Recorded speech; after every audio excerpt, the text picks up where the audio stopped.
Good evening and welcome to Backfire Simsport TV. We are looking forward here to a night of very high-speed racing.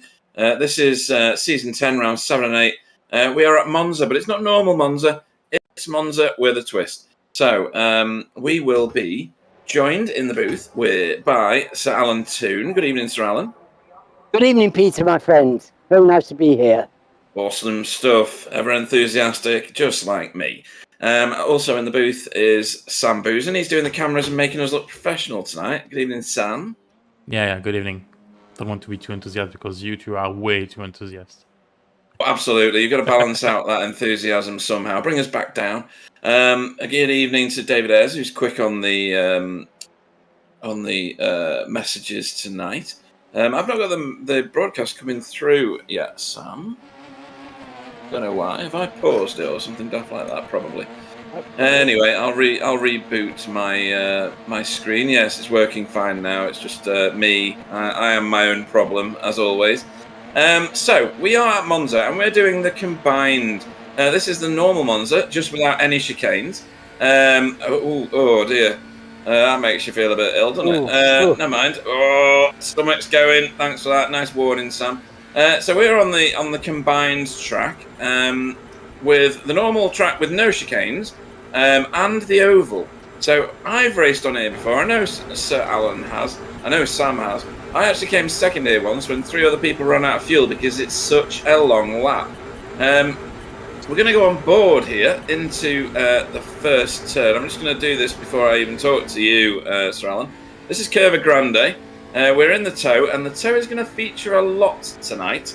There is no chicane here where you would normally get one. At De La Roja, this is just a run-through now. Then we get into the 2 Lesmos, which is Lesmo 1, which is just here, and then the second Lesmo, which is just ahead. Hopefully, Sam Blees, who we're on board with at the minute, can stick with it as we go through here. Saraglio is this bit of straight with a bit of kink in it. I think this is a turn, a registered turn, but we're still in the draft. And then we're heading down to where we would ordinarily take a chicane. Oh, we have got the Ascari chicane then. Okay, that's a bit of a different one. Sorry, what was that, Alan? There's one that you just go straight through now. Yeah, it's I the don't first remember one. Ascari being there. On the real life version of this, I'm pretty sure you just absolutely mash it through there, but never mind. No, you have the Ascari chicane in all the configuration right now. Oh dear, okay.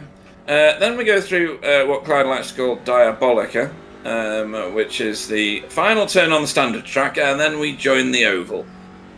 So this is 2 teammates because as sure as I am Pete, that in front is going to be Spencer. Getting a tow down here is Sam Blees, and then we get ourselves onto the oval circuit. Now these cars will top out pretty damn quick going around here. You don't get to adjust the gearing, I don't think, on any of these TCRs. They are fairly standard in that capacity. So yeah, he's already maxing out on his rev limiter there. So this one is going to be all about draft, Sir Alan. So, are we in for a snorathon or are we in for an exciting nightathon? I don't know, to be honest. And I've been thinking about this since I went out and practiced with the guys this week. Because I was none the wiser after it, really. There was some interesting comments about the relative pace of the cars and how some of the cars have got a mile-an-hour advantage, which wouldn't normally be an issue, but on here it was an issue. Yeah, because 1 mile an hour on a short straight doesn't really do much. On a mega straight like we've got here, I mean, this one goes on for at least 6 weeks. It's huge, isn't it? Because you just get a huge overhaul on the other cars. So we've seen excellent racing in draft in other series. So as we discussed just before we joined, the Alt F4 series, there you go, you see, that's draft for you, getting cars close together.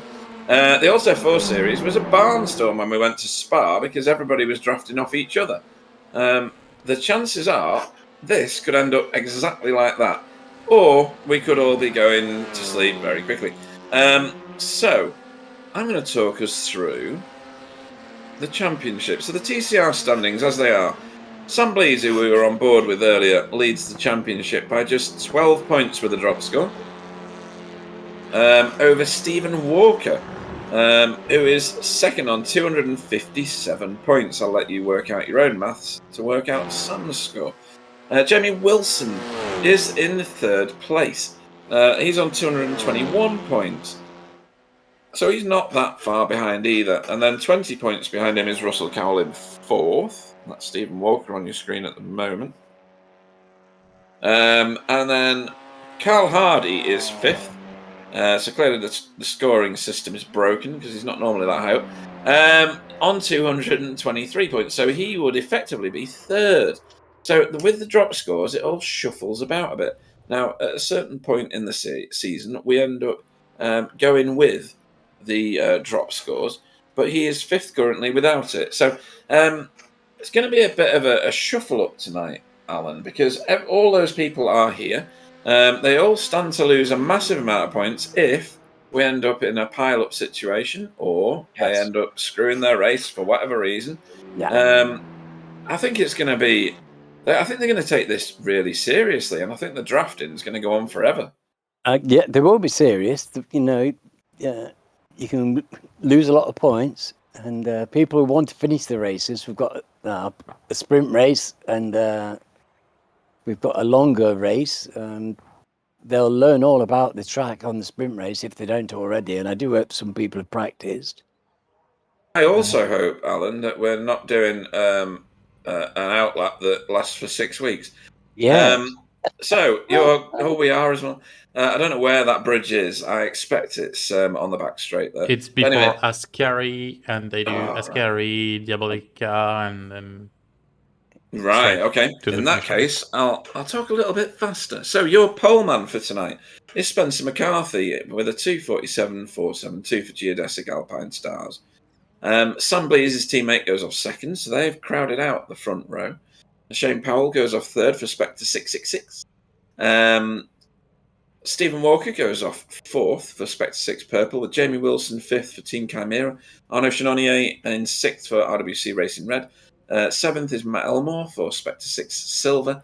Stefan Goebel in eighth for VTS Esports, with Carl Hardy for Safeguard by Result in ninth. 10th is Chris Needham for RWC Racing Red. 11th is Jason Morris for iRace Esports. And 12th is Roger Morton for Safeguard by Result. 13th is Andrew Littler for Spiro by Result. And then Russell Cowell for Spectre 6 Silver goes off 14th and last. So, Russell Cowell's got a lot to do, Alan. Yes. To get... I don't know what's going on with Russell there, but... Yeah, has he got a penalty or anything like that? I don't know. He's not racing. Okay. Does that mean we're not racing? Is that what that means, Russell? I'm just wanting it to be clear here. So David Ayres says they were hitting 160 on the straight between the banking in tow, and 156 without tow. So yeah, that is a big difference on big straights, Alan. Yes. It was a big talking point in practice, let me tell you.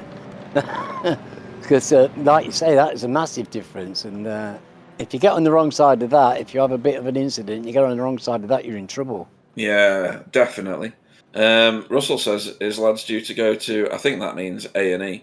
Hope he's all right. Obviously, he's not if he's going to A&E, but let's hope he's, not serious. We'll miss you, Russell. Look after your boy. Yeah, who's going to crash now if he's not in the race? Right, so touring round. I think this is Diabolica. So we're about to go racing. Going. And I've not gone yet. Oh, the pace car's still on the track. So if you overtake the pace car, of course, before it's in pit lane, you get knackered for that. So he's holding them. He's gone in, but they're sandbagged them up. Sandbagged them up. And I think that's what's happening here again. They're green now, though. I think they've only just Okay. realised, mind. Yeah. And they are bunched. You are right, Alan. He's stacked up the first 3 rows there. Right, top line should be able to overhaul the bottom line here in theory. Obviously, the lock on the cars on the lower line is going to be shedding some of that speed. Probably not a great deal, but that is Sam Blease now that's shown his face in this contact. Oh my word, that could have ended terribly, but it was a bump draft in the end. It sent Spencer to the front. Three wide. Yeah. Lap with cold tyres. These they've got brass ones, honestly. I don't know whether I'm commentating a NASCAR race or a road race. What are your thoughts, Alan? Oh. Yeah, well, it's an exciting start. If we get nothing else, we've got a blooming exciting start going off here. Look at this. Yeah, that's a good camera angle. And we've not split yet, and we've not crashed yet. So let's see if they manage to get round 1 lap. There's a lot of shuffling about going on. Yes. Well, Mr. Hardy was well down the field in qualification compared with where he's been recently. So he'll be looking to make ground. So Stefan, he's well down. And we've got Jason Morris, who's still new to the series, his first race last week. Yeah. He's going to find himself in wondering what the hell was hitting here with this lot. Yeah, well, we've sorted ourselves into one long column now. Everybody's made it through. See, that was the site of a complete disaster in the V8s when they went here and did this track. That was carnage with a capital C-A-and-R. Oh, crikey. I have never seen so many cars airborne in my life before. It was like I was at an air show, not at a race. So these guys are controlling these cars quite well. You remember that race, don't you, Sam? Of course I do. Yeah. You were in it, weren't you? Yeah, I think so. Oh, here we go. There's an overtake coming. Who is that on the left there? That's Carl. I think getting overtaken, is he? No, he's doing the overtaking. Yes, indeed. Never seen that before. Going past Mr. Elmore. Yeah. Well, that'll be on replay reels for at least a month in his house. I think this is maybe. Which car are they in? Are they in different? They're in different cars, presumably. They are. The one on the inside's an Audi, yeah. And I think the Audi's down on car. pace. It was one of the contentious cars that was slightly down on pace in practice. Well, you say that, but who is that further forward? Is it Stephen Walker that's also in an Audi? He's hanging off the back of this group. Yes. And I don't know who that other one is there on the inside now, on the low line. Oh, it's Sam Blease, of course. Sam Blease. Well, so he's been shuffled down. Top line's going to be the fast one. Now, if they bump draft, they can get going here, but I don't know how these cars bump draft. Some cars don't do so well. 3 wide, further back. Cover them with a handkerchief. they're just going to be. So I think we've got 2 groups and Arnaud Chenonnier. And what's that to Andy Littler? Is he in the pits? Did he ever? Yeah, he did do some of a lap. I think he's met with a bad fate, I'm afraid. Oh, grown. After 5 minutes and 46 seconds, according to my screen. So we'll try and find that later for a review, because there will be no such thing as a slow crash around this track. So Matt's still hanging. Oh, wow, look, Rogers.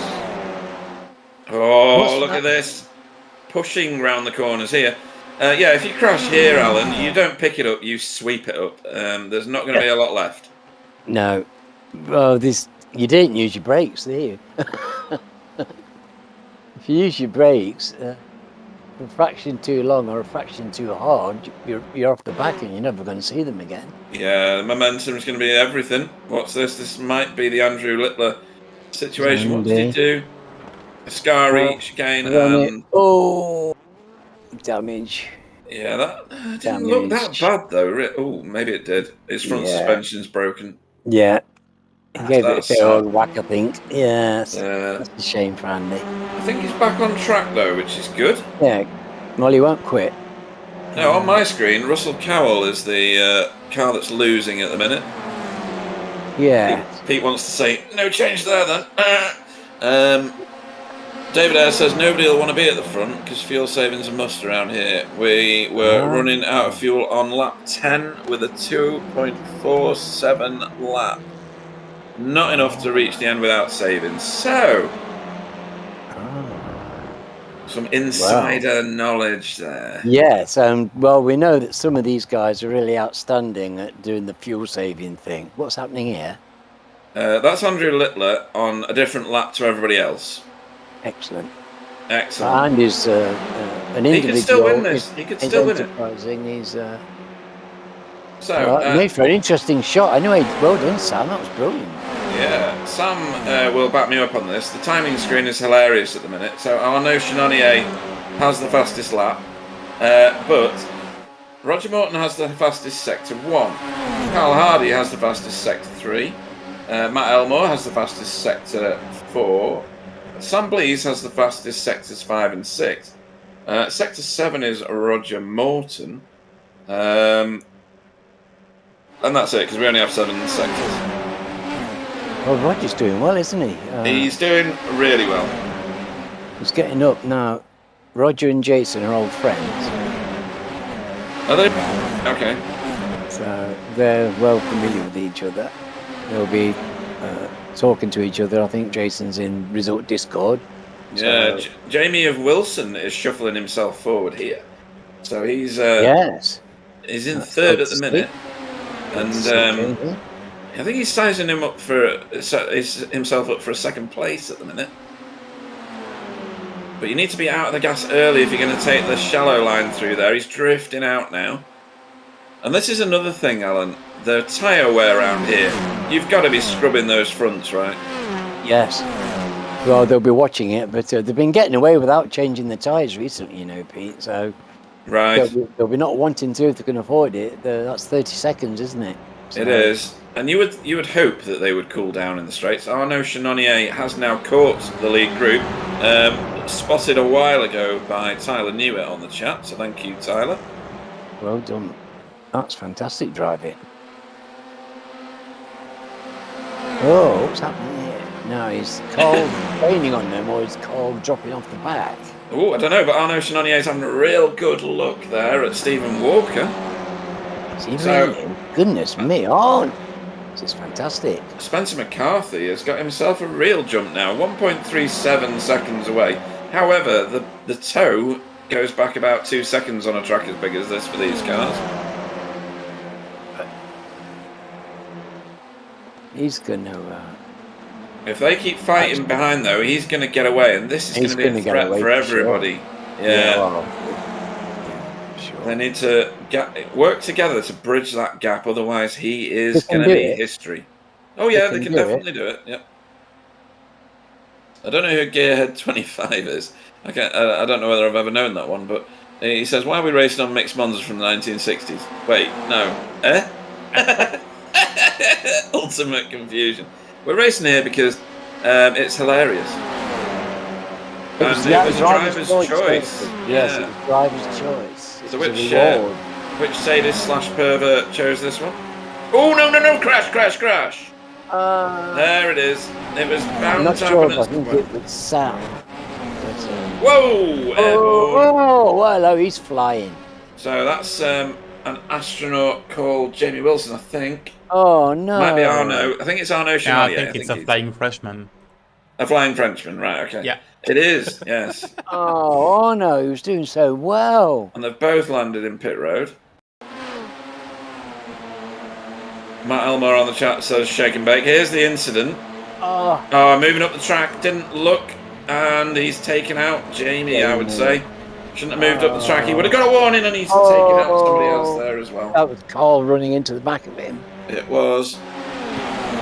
Carl Hardy got taken out. So, two of the biggest players in this league this season taken out there. Oh, look at that! Oh, that was impressive. Great points for somersaulting People holding tens up at the side of the track.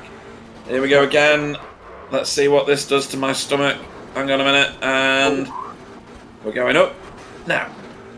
Oh, we don't even get to see anymore because even the graphics couldn't cope with that. righty. Looks like Jamie tried to pinch him on the apron. Well, he would have got a warning to say car left, I'm pretty sure. That was Tyler. I'm talking about Arno there, and Jamie for that matter. They'd have both got.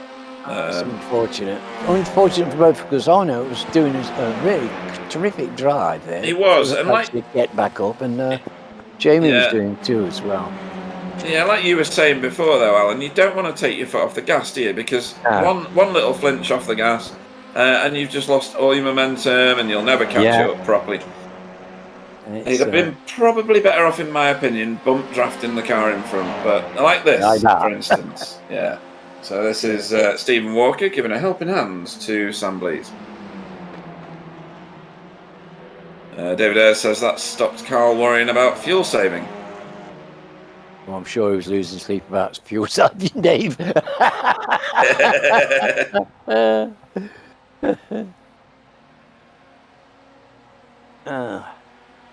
So, is he, I'm thinking Andrew Littler for the win here. So he's in 9th currently, believe it or not, after all the shenanigans. Andy, you're doing brilliantly, lad. Come on. Well, I don't know. It's a run do already, and this is a sprint race. Yeah, Tyler's very much in the Arnaud Chenonnier camp on that incident. He says that Arnaud was straddling the yellow line and Jamie pinched him, and Arnaud moved down before Jamie hits him. So, mixed opinions, definitely. More bump drafting going on here. Yes, well, these two are well familiar with each other, so... Well, they're getting more and more intimate here. I mean, he's staring right at his bottom. That wasn't his tongue, was it? It might have been, actually, yeah. A little red thing there. Yeah. I'm not going to say what Sam just said, because you can't hear it, and I did. And I feel like I need to wash my ears. Yeah. I was butchering it, goodness me. So, let's see. We've got Shane Powell and Spencer going at it at the front here. Wow. Shane doesn't want to wash up, and he's going to lose out a little because you open up the steering better on that outside line on this particular version. That's he's doing great. He's closed the gap, and he's putting pressure on now. He's putting pressure on Spencer. That's no easy thing to do. No, Spencer's a wise old character. You'll hate me for that later. Oh, and has Shane got a slowdown, or has he just got that corner wrong? No. You can get a slowdown going through what was a chicane, you know. Even if you take just a little bit of the grass, it punishes you quite heavily. Well, maybe he just wanted a bit more of a toe. No, he'll have got a slowdown or something. No, I'm wondering something, Pete and Alan. Oh, go on. If the Veloster pushes the Audi, which is down 5 mph, if we trust what the driver said. Yeah. Will the engine of the Audi blow up because it's going to be 5 more than what it should do on the revenue meters? That's true, and these cars will overheat doing that as well, won't they? Yeah, you're losing. No, I want Shane to push Sam over that limit. I want to see what happens. Mean. All right, come on, Shane. Get in Sam's body and get pushing. Sam's got in front of Shane now. Sage Russell Cowell says the Audi won't blow, unfortunately. The engine can handle it. He and Jamie tested it.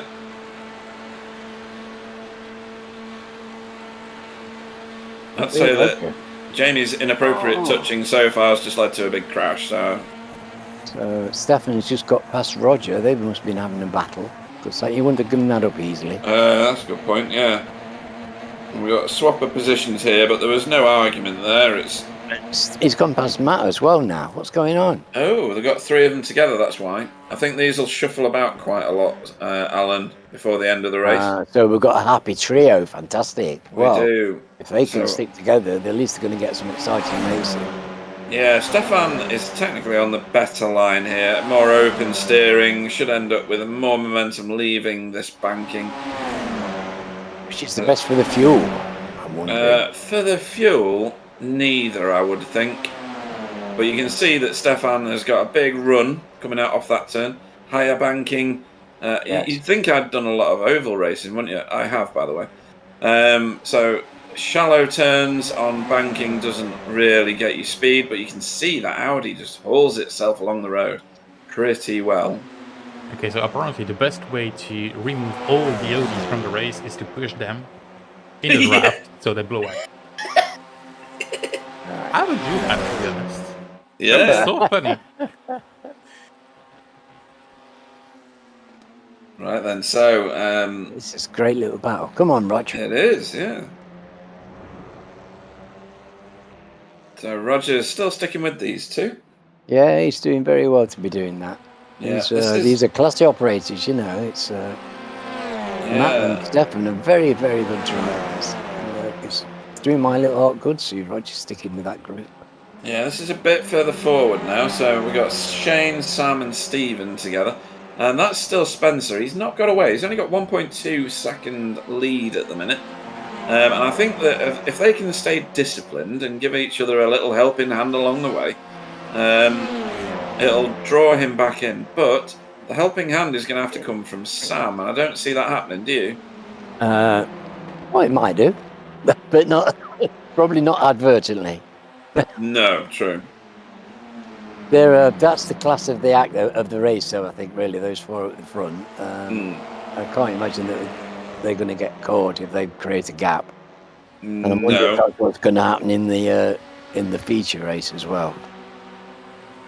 But maybe their cars have just got that bit edge on performance. Well, maybe they just got those extra tenths going around the bends. Yeah, speaking of going around bends, we've got Shane and Sam side by side going around this one. Yes, they could be there for quite a while, I'm thinking, actually. Oh, yeah, Sam's had to drop back in. Again, that shallow line doesn't do it for them. And it shouldn't do it for them. No, and he couldn't sustain that, could he? He was losing it, so... Yeah. Anyways, we're back Stefan's moved up into that gap. I don't know why he was on the low line there. He had the choice to take the high line. And I know that Stefan's done oval racing, so he should know better. Probably hasn't done it in the front-wheel drive car, though, Pete. Very true. Yeah, you are generally in rear wheel, aren't you? He's a Porsche guy. A bit of a lift from Roger. Well, if you drive NASCAR cars like Clyde, it's not rear-wheel drive because you usually go backwards. So that's front-wheel drive. Front-wheel drive because he's going in reverse into a wall. Oh, this is exciting stuff. Yeah, we've got plenty of drama in this race. Yeah, well, you know, like you did say, you know, draft racers can provide some real tension, can't they? Oh, yeah. I mean, look at the way they're going around the corners here now. That was Curva Grande, and there was a bit of twitching and sidewaysness. I think the tyres are going to get pretty hot by the end of this. And someone's been out for an excursion into that sandpit because we can see the tyre marks. Oh, you know, they're flat out for a long time on this lap, aren't they? There's huge gouts of it where it's pedal to the metal and nothing else. Tyler says, time for the return of the random safety car. Only if Clyde's driving it, because nothing was funnier than seeing him crash that Jetta repeatedly on the same lap. I remember Clyde doing the safety car. Yeah, it was hilarious. Whilst commentating, Yeah, so funny. it's very exciting. What happens next? Only on BSTV, folks. Right, so we're going 3 wide here into Diabolic, are we? No, because Stephen Walker thinks better of it, the sensible one. He's going to get a really good drive off here, and Shane is not. So Shane's got handling issues, Alan. Why is that? He's cooked his tyres. I agree with you. I think he's cooked his tyres, so they are now molten. I think it's pretty easy to do, actually. Oh! Is Oh, this Chris, what are you doing? Chris? Oh, Oh no, he's no, gone that's a nasty round. little loop, isn't it? A handy 400-point turn to get back on track. Jamie Wilson avoid. Up. Yeah. All right then. So we are side by side. Shane Powell's been spat out the back of this a little bit, and Stephen and Sam are going after Spencer. Russell the Sage Cowell says the long straights and the ovals cool the tyres down. Not always my experience of oval racing, I have to say. Three wide. Ooh. Everything is tensed. There's people chewing their seats in these cars. Yeah. Wow. And they're still going for a three wide situation too at the minute. Shane Powell from last to first, proper Talladega Nights situation there. He's not in first place, he's just in first in this little group. This is for second place. Sorry, go on. Potential for mayhem here, isn't it? If these three went and caught themselves together, it would certainly change the race round, wouldn't it? Oh, definitely, yeah. And Shane's washing out. Oh. Tell you what, the Audi is pretty planted going around Curva Grande.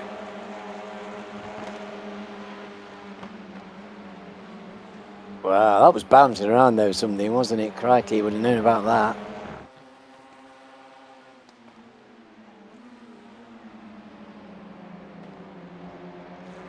So who's got the nice line? Whoa. The car at the back, it was Roger Morton. He had the best line, but there was nowhere to go. Nowhere to go. Well, he'll be happy to be there, sitting there, well in the toe, and. Right then, so you'll see suddenly Spencer McCarthy with a handsome 3.8 second lead. Fully dropped these all in one lap. That was so. These guys fighting has led to that.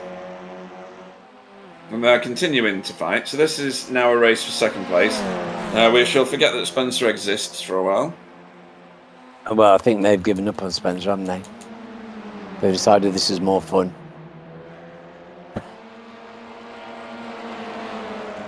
David Ayres says that the pit passes in practice on this track were great. Don't think I've ever lost so much whilst trying to drive. It is hilarious driving on this track. Now there's Carl making his recovery drive still. Yeah. All he needs now is a DeLorean and 88 miles an hour and he'll be fine. Right. You think that's likely? I didn't see that as the option. Where's it on the paper? He'll do well with that. Well, fingers crossed that he gets to the line and he's set up for the next race. Everybody's mentally prepared for the end. Because an hour long round here is going to be a lot of concentration. This is a lot of straight, and without all the action of changing gears and going around bends and things to keep you awake, you could easily lose your concentration and get mesmerised by the guy in front. Well, I get that on the show. I get that at Lime Rock Park. It's just part of who I am. We'll see if it. Yeah. So we've got two groups of three now fighting for reasonable positions. So we've got Spencer McCarthy. Apparently, he's still in the race. He's now 4 seconds ahead of everybody. Then we've got Shane, Sam, and Stephen. So clearly, your name has to begin with an S in order for you to be in the top 4 in this race. Matt Elmore, who we're focused upon at the moment, who's getting turned there by Roger Morton. He saved it, or he nearly saved it. Oh, no, there was afters as well. Stefan made sure he didn't. So let's we'll do an autopsy on that in a second. I think it will have been Roger taking too shallow a line, and no, he's snapped on him. That was quite violent. So that was wow, that was wicked, wasn't it? Did he get a tyre on the grass or something? It was a weird thing for the car to do. No, he's just turned it in maybe a bit too rapidly or something. Well, yeah, he's Carrying lost the too back much end, hasn't he? speed. Yeah. He's lost the back end. It snapped across on him, and then Maybe thought he's lifted. Matt Elmore was busy high-fiving himself for just 1 millisecond there. And then Stefan said, nah, I'll finish it off for you, don't worry. Oh, nearly got him on the retrieve. Goodness. Yeah. And then he spun it. Matt's still going. Is Matt still going? Has he picked it up? Oh, no, he gave himself another clout just to make sure. No, he's had to go to the pits. Ah. I expect his steering to be broken. Yes. Yeah, look at that. That's... might have survived one. We've got this cumulative damage now, haven't we? Yeah, so we need to do a different bet, since everybody's decided that I'm wrong about the tyres on the chat. We need to do a different bet. How many cars are we going to end up with at the end of 30 minutes? Well, if Spencer go to the end, I will bet on Spencer. Yeah, That's so it. 1 then.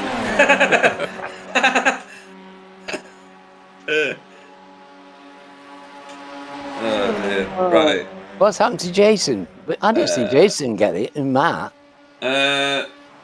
Matt Elmore was just then. It was just then, but Jason was a fair while ago, I think. Yeah. He was caught up in the original smash-up. I think he was one of the innocent bystanders that got mullered. Oh, he was doing one as well.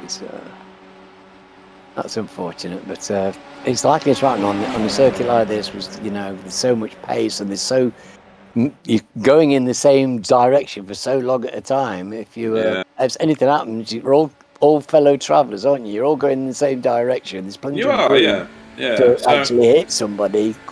Because Matt and Stefan, that was completely separate from the original incident. Put Matt into trouble. Definitely. We don't want to hit normally that. They wouldn't have happened, but because they're all rushing, all going in the same direction, all going very quick. Yeah. No bends to actually offset the car and save your ass. So, we have how many cars on lead lap? We've currently got 7. I think we need to do a Deadpool on this one, Alan. How many cars on lead lap by the end of this 30-minute race? We are... we've only got 2 minutes left. Yes, we've only got 2 minutes left. I think they're all going to get through to the end now. I think these are the hardy travellers. Right, so positivity there from Sir Alan Toon. Are we going to go 12 laps? We're on lap 10 at the moment. Are we going to go 12 laps? I think it'd be a close call, I think, but no, it won't. What will this be, Sam? Will this be 11? Yeah, I think so. It's going 11. to be on the white line with 2 minutes to go and a 2:47 lap. Yeah, we should see Barney in a second, actually, if we stay on board with Spencer. So I reckon we're going to end up with 6, because I don't think that Shane, Sam and Stephen can keep it together. I just don't. So I don't see Barney waving a flag there. Oh. Why wouldn't I see Barney? We've only got 1 minute 43 running time. I haven't seen Barney at all. No, I think Barney's been sniped.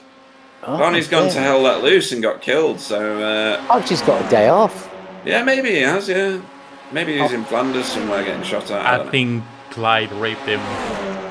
Oh, good. Right, that's why Clyde is not with F. Oh. Right, so this is where I think it's all gonna end up in tears. Because I think these 3, the second place on the line here, they're all gonna want it.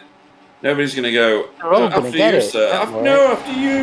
No, after you. They're all going to want to end up in second place, and Shane owns it at the minute.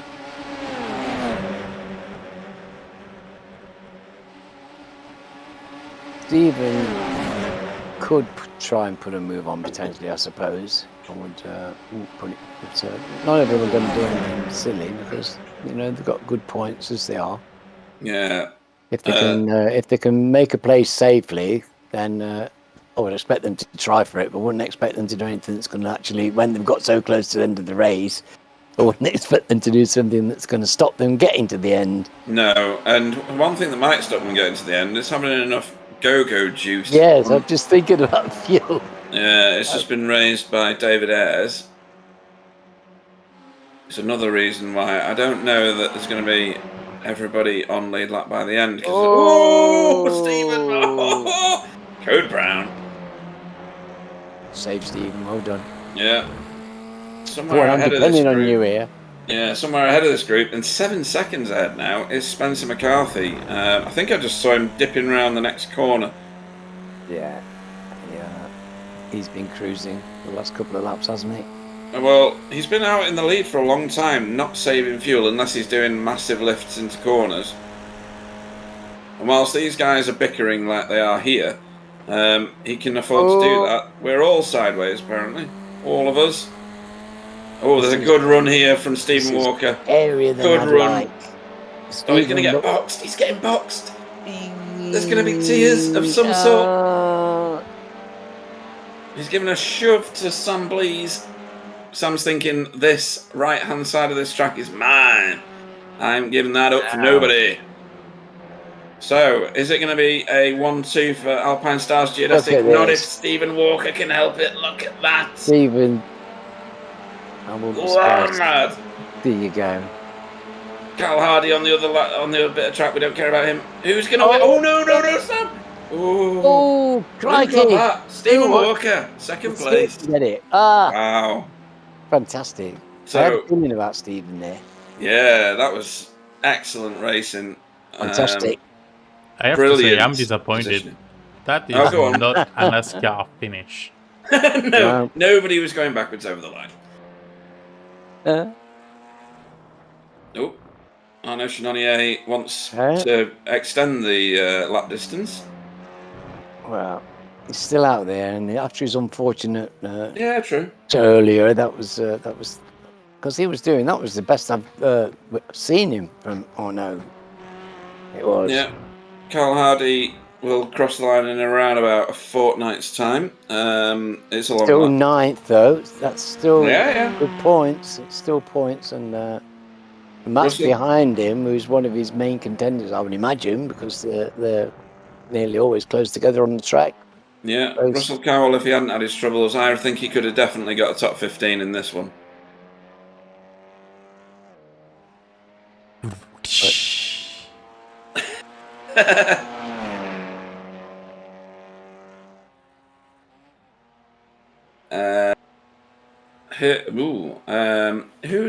How many positions revert? 8. So, yeah, I was going to see if Russell was correct.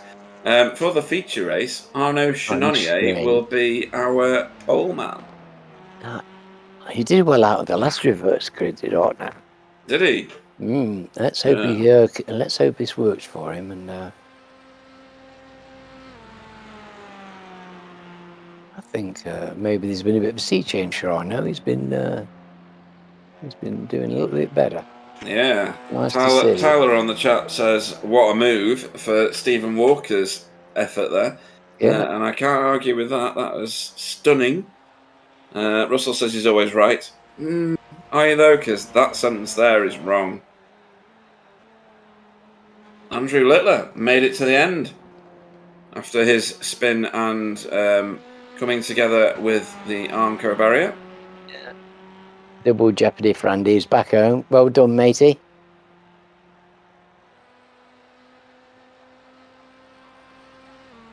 Over the line. So that's everybody finished. We trip forward to the next session. We get a little bit of warm up though, don't we? Yeah. Cool. So your finishing order for round 7 here at Monza Combined Oval was Spencer McCarthy finishing first for Alpine Stars Geodesic Racing. Stephen Walker finished second for Spectre 6 Purple. Sam Blease finished in third for Geodesic Racing as well. Shane Powell in fourth for Spectre 666, with fifth being Stefan Goebel for VTS Esports. Roger Morton finished sixth. That's a good finish for Roger. For Safeguard by Result, Chris Needham in 7th for RWC Racing Red, and his teammate Arnaud Chenonnier in 8th. Carl Hardy in 9th for Safeguard by Result. Matt Elmore finished 10th for Spectre 6 Silver.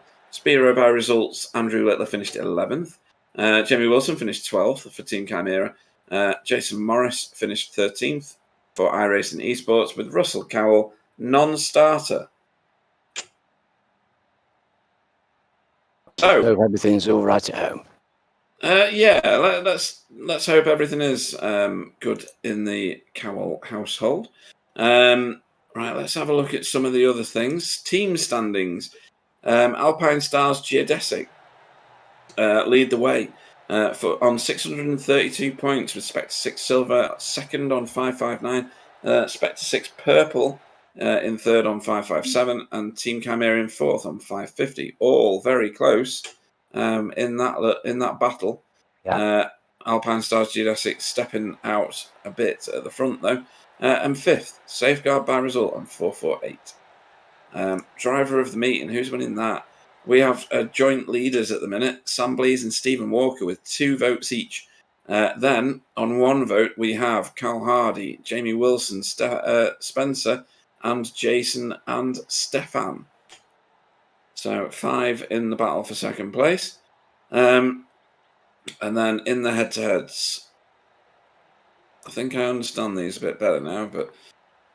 good. Can you explain it to me? Yeah, no. I feel like I need a degree just to work out the Excel spreadsheet that's attached to it. So everybody is thrashing it out at the moment. So at the moment in Group 1, which is Stefan, Spencer, Tony, Roger and Arno, we have Stefan and Spencer duking it out at the top of Group 1. In Group 2, we've got Sam, Stephen, JB, Matt Flannery and Andy Littler. And it's Sam and Stephen battling out at the top of Group 2. Group 3, we've got Jamie, Russell, Chris Needham, Jason, and Wobbly. So Wobbly's going to lose that one. Jamie and Russell duking out at the top of there. And in Group 4, Carl, Matt, Simon Trundle, and Shane Powell, with Carl and Matt being the leading pair at the moment. We wait till we get to... I don't even know. We're in the quarterfinals already. So Stefan and Matt are duking it out for quarterfinal 1. Quarterfinal 2 will be Sam and Russell. 3 will be Jamie and Stephen. And Carl and Spencer are quarterfinal 4. Crikey. They're good. They're good draws, aren't they? Actually, they're pretty balanced, to be honest. I think they're pretty good. That sounds pretty reasonable. For fun for the guys. It'd have been funnier if Sam and Spencer were duking it out together, but that's just the kind of person I am. We have a few minutes of warm-up time before we go official for the 1-hour feature race, where we will have Arnaud Chenonnier leading the pack away. Who's in the top 3 positions at the grid then? Top 3 will be... don't know. I can't remember who finished where now. Oh, there we go. Oh, here we are. No, that's the last. Oh, there we go. Right. So we're going to go Arnaud Chenonnier and Chris Needham on the front row. And Roger. Roger and Stephen on row 2. Shane and Sam on row 3. And Stephen and Spencer on row 4. The ones outside the reverse grid is Carl, who's fast, Matt, who's fast, Andrew Littler, who we should be able to keep pace with the fast guys in front of him, Jamie Wilson, Jason Morris, and who's that bloke at the back? Don't know. So I think we're going to end up with quite a series of battles. Interesting. Yeah, it's interesting. These reverse grids are making for interesting situations, I think. Sam, do I need to extend gridding? That's a good question. There it is. That was nice. It all popped up lovely. This is most extended gridding. I don't care about it. Anyway, so round 8. Your pole man, as we said before, Arnaud Chenonnier will lead us away for RWC Racing Red. Chris Needham will go off second for RWC Racing Red as well. So a lockout. Great for them. Yeah, great for them. Yeah, too right. Roger Morton will go off third for Safeguard by result. That's his reward for doing well in the first race. Stefan Goebel will go off fourth for VTS Esports. Shane Powell goes off fifth for Spectre 666. Sam Blees goes off sixth for Geodesic Racing, with Stephen Walker in seventh for Spectre 6 Purple. The other geodesic racing car, Spencer McCarthy, last time's winner, in 8th place. Carl Hardy will go off 9th for Safeguard by result. 10th will be Matt Elmore for Spectre 6 Silver. Andrew Littler will go off 11th for Spiro by result. 12th will be Jamie Wilson, and Jason Morris will bring up the back of the pack in 13th. We don't have a 14th car.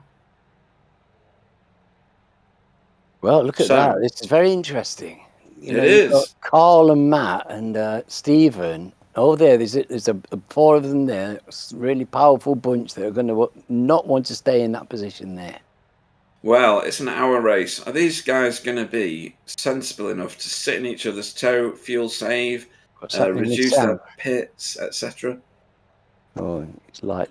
Couldn't see his light. His sun's light on. Don't know. Can't see it.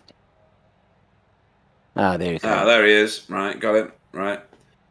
So we're just waiting for Jason Morris, who is going to be back of the pack. If he's joining the session, is he still in? No, he's not with the session.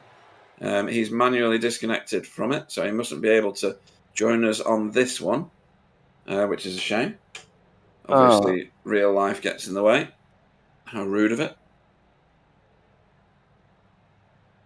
Oh, that's a shame. I was looking forward to seeing how he got on in this.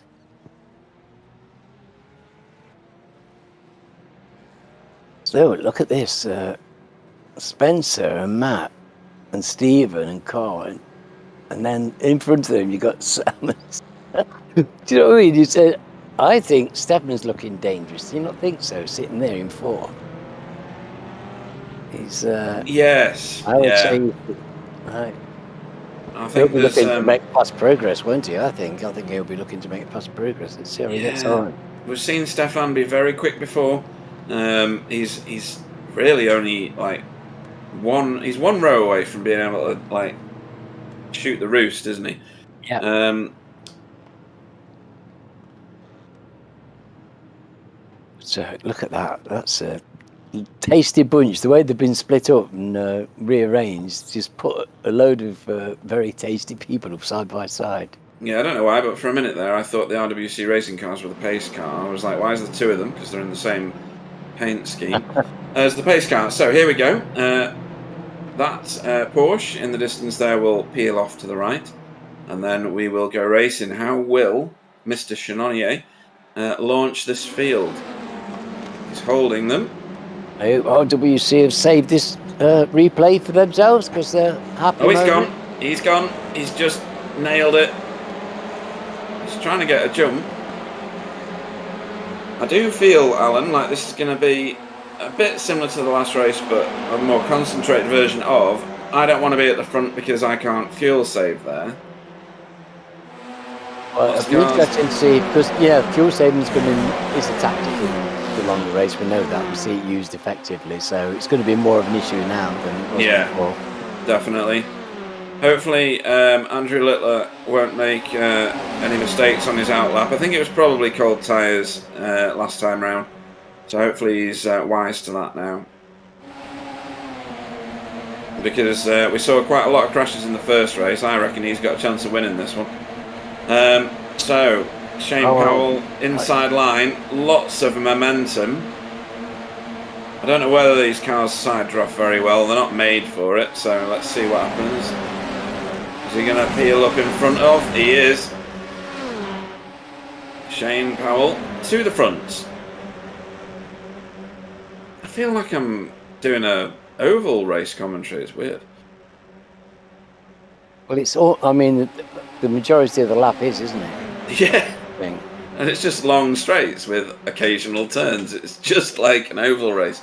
So into Curva Grande for the first time. This could be fairly lethal. This next section where the chicane used to be, it's bumpy. Anybody clipping that inside curb? No, everybody's avoided it well. So that's good. Hopefully everybody's remembered that they're on cold tyres, and that's Lesmo 1 is nasty on cold tyres. Makes you spin. Right, so as you predicted, Stefan still hunting around the top 4. I'm surprised he hasn't tried to make a move, but maybe he's cold tire aware, and he probably thinks he's got the pace of the guys in front. Yeah, he probably does. Jamie Wilson having a good look around the car in front of him. In fact, Jamie Wilson up 3 positions from the start of this race already. So he's lit it up.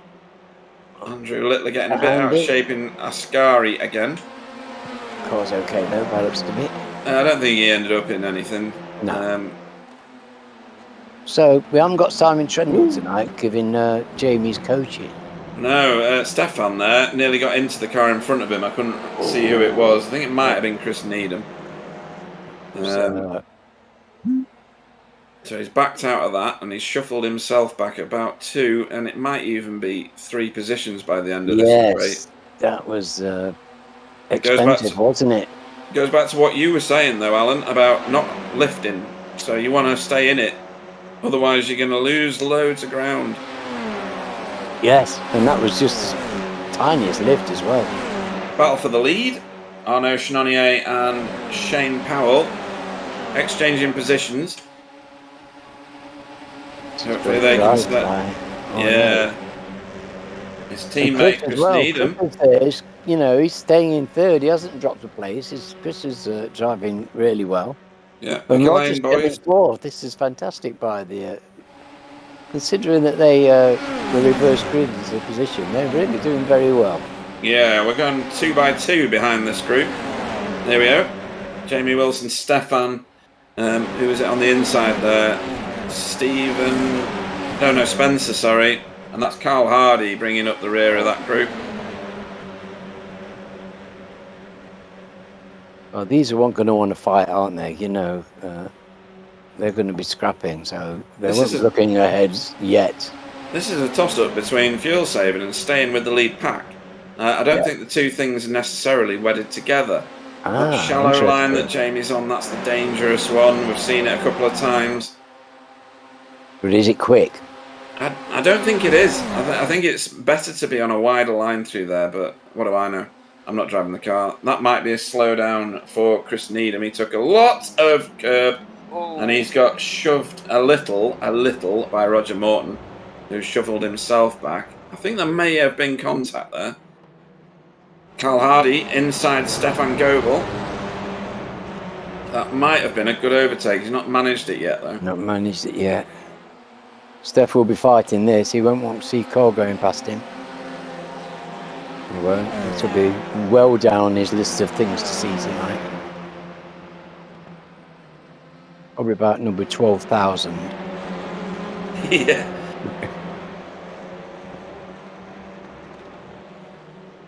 Well, you know, Cole's recently moved into the place where he's competing with Stefan now, more directly than he was. Oh, I agree with that. Absolutely, yeah. So it's a change for him. It's a change for everybody else in the field who are used to seeing Cole going round at his Cole's pace, and has done for a very long time. But he's found speed, and good on him. All that work, all those years of dedication. And consistency. You know, you don't end up at the pointy end for just doing one fast race. No. It's you've got to be consistent, and that's exactly what he's done. Because he's always had the fast lap inside him, but this consistency is his new toy. It's this might end in tears though. 3 wide into the oval. Yeah, well. Oh, Carl's taken the sensible option there. Jamie Wilson. Jamie Wilson up 7 places from the start. So it looks like we've got 3 little distinct groups. Well, I think that lead group is about to get swallowed up into that second group. So we're going to end up with... So that's interesting. In fact, it's already happened. So this is one big group now. Yeah, and well. And I'll tell you what, hats off to the RWC boys, because they've kept with this pace. Yes. No, they're doing incredibly well.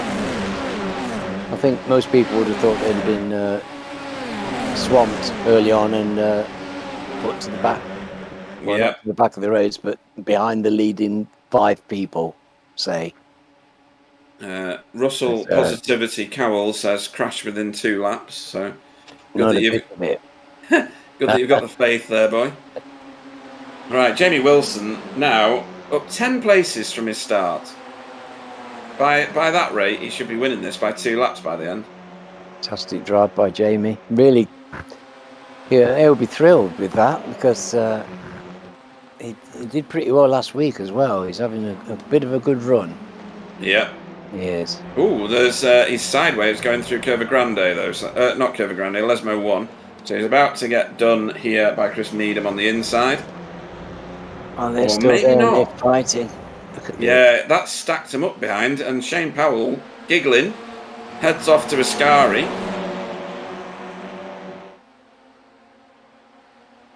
Look at that. Oh, don't do it, boys.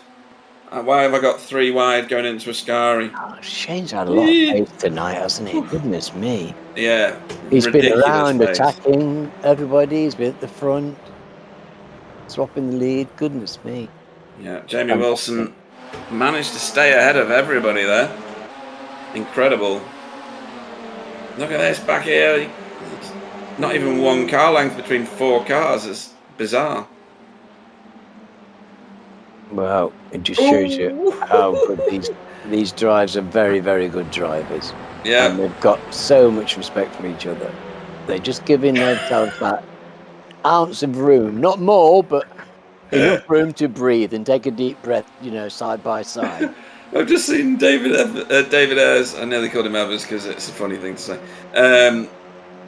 Last message, he says, I think we need to run the roller under the front of Jamie's car. Illegal ride limits. That's class.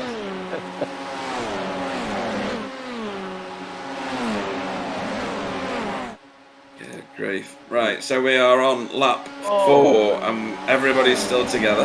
Yeah, well, it's great to see Jamie and Chris at the front battling for 2nd and 3rd.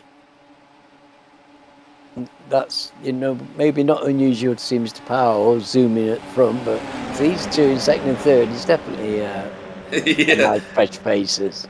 Jamie's setting off after Shane now. Shane thinks he's off to the races, but I don't think he realises how fast that Honda is behind him. I don't know about a pencil only fitting under his car, Russell. I think you'd struggle to get a Rizzler paper under it the way he's getting through this field today.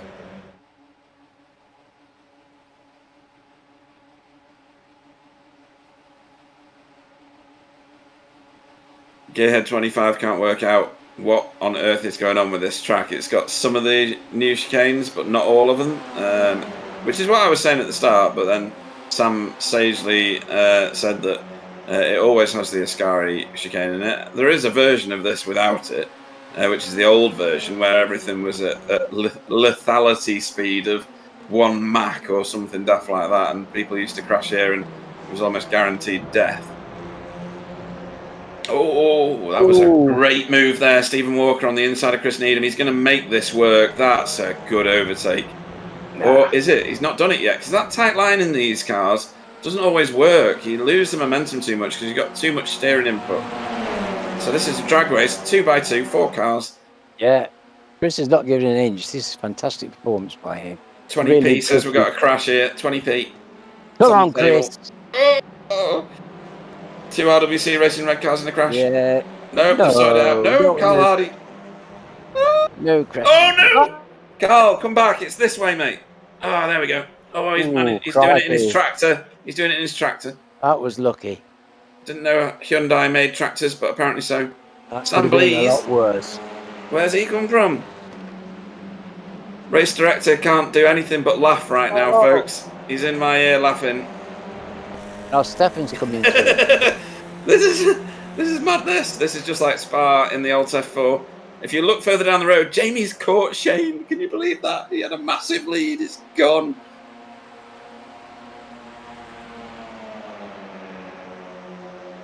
If Gearhead 25's confused, so is everybody else. This race is crazy. He was probably just relaxing. He was probably got, bored. Relaxing.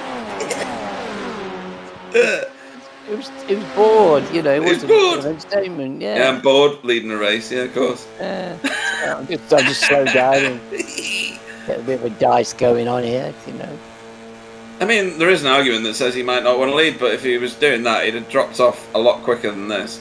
Or you think he wouldn't have got in the front in the first place? Well, exactly, yeah. Look at this lot. But I don't know. I don't think he could help himself because he's clearly got so much pace. I wonder if he should be thinking about doing some NASCAR racing, I think. Yeah. Who's You that can high do on the this. bank at the back of this group? It's Roger Morton. Yeah. He was after a real good slingshot onto this straight. Because he came down low on the banking at the end. Has Roger done oval racing before? No, only as much as we've done it, you know, Right. in bits of oval circuits. But he's a smart racer, of course. Oh, yeah, definitely. Bob Woodhouse has joined us. Good evening, Bob. May not be as quick or as uncontrollable as a V8, but nevertheless, hilarious fun. It is as uncontrollable as a V8 when I'm driving it, Pete. I'm just gonna go and make a prediction for who's gonna win. I've got some bones somewhere. I'm gonna just toss them on the table and see what the bones tell me. Oh. Wow. I always have a problem. There's always my head and my heart choices. Yeah. Right, so this is the lead group, we can call this. A trio of three of the super fast. Shane, Jamie and Spencer. Stephen Walker's now floated to the surface of the lead of the group behind. I would expect Stephen to be bridging the gap. He could well do it. He's the man, that's Now, for sure. And he could tow all these guys along with him. Is this the defining moment, though, Alan, when tactics become a feature? So do these three now decide, all right, we're in three different teams, but we're going to work together because we've got a podium here, us three. We can duke it out at the end of the race, but for now, let's just keep it together and get a gap on the peloton. Interesting thought, because you know these guys know each other well. They practice together all the time. It's not at all beyond the bounds of reason that when they're in Discord that they could actually make temporary alliances with each other. Yeah, and certainly they might well discuss it.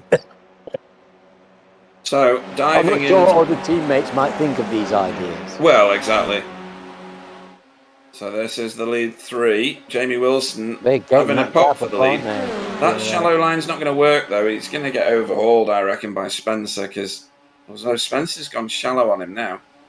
And Shane's just trying to break the toe, so... Well, the toe is... I don't think... These three are just going to be so close on lap times that I don't think any of them could probably break the toe. If they're all concentrating on it, if they start fighting, well then you can lose the time that creates the gap. But if they're all concentrating on going quick, I wouldn't expect anybody to get away. No. And Anthony Jacobson's just woken up. So he's saying, yeah, come on the result, guys. So we've pretty much got the entire field in one shot here. Oh, Roger's got a place on Matt now. Oh, yes. Wow. That's making his way through that, yep. So is that Jamie to the front? It is. Jamie Wilson to the front of this race. Oh, well done, Jamie. Spencer McCarthy in second. Shane's been shuffled backwards. Wow. Gary says, come on the BSTV, guys. Thanks for paying attention. Gary. I wonder... Oh, Carl Hardy having a real dicey look down the inside there at Lesmo 1. I heard the crunching of metal. Somebody has hit somebody somewhere on this track. Somebody was on the side there. Yeah. That was Carl Hard. No, it wasn't. It was one of the RWC boys. RWC bloke. It's high. Look at this bunch now, goodness me. Stephen Walker is doing what I expected, yeah. Yeah. Roger Morton at the back of this group. Surprised to see Stefan back there, to be honest. He got a bit beaten up at the start of the race. I think he's going to slowly move forward again. Mind you, it's still very early days, isn't it? So. Yeah. So much has happened already, though, isn't it? That's the thing. Yeah. Oh, that's very wide. That's an extra bit of track there that Arnaud Chenonnier wanted. He's getting very close to his teammate there as well. Bit of blue on blue. We want to avoid at all costs. Shane is lost a couple of tenths on his lap time. That he'll be victim of. Oh no! What the hell? That could be a massive crash. Has he managed to avoid everybody? Wow. So, Chris Needham got all kinds of out of shape just there. This is the replay of it. So, here's the car second in line on your screen at the moment. Is he? No, first, sorry. Takes to the inside there, runs out of track, and bails to the grass. He didn't get a what? A thingy, did he? Because it looked like he might have touched Cole, but Cole didn't get any kind of reaction. No, he's come over thinking there's more tarmac than there is. He's done this, dived to the inside and gone, oh my god, there's grass. And then that's happened. That's my understanding of what happened there.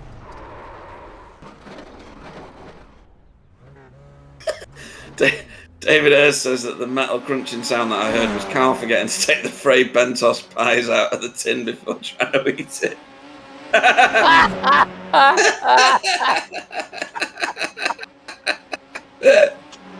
Oh dear, that's class.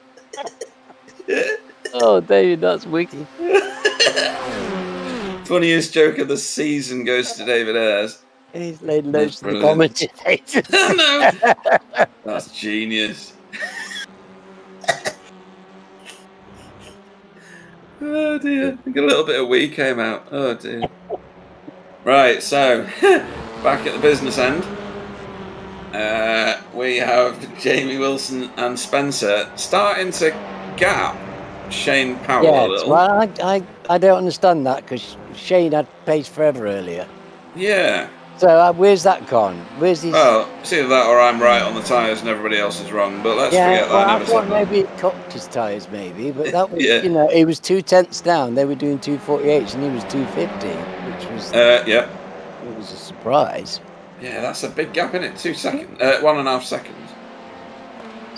Oh. Maybe he had a bit of a moment somewhere. We missed it whilst I was laughing at what David said. It doesn't take much, does it? It doesn't take much. Although you think he'd pull it back. He's not out of the draft. He's only a second off him.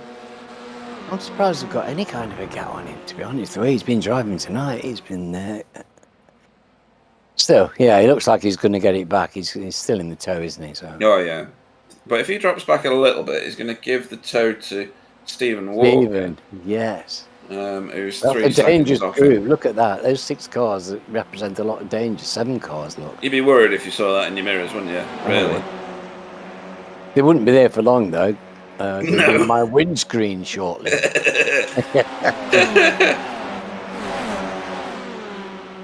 Oh, here we go. Battle for the lead again. Spencer McCarthy says, I'll have some points for leading. Thank you very much.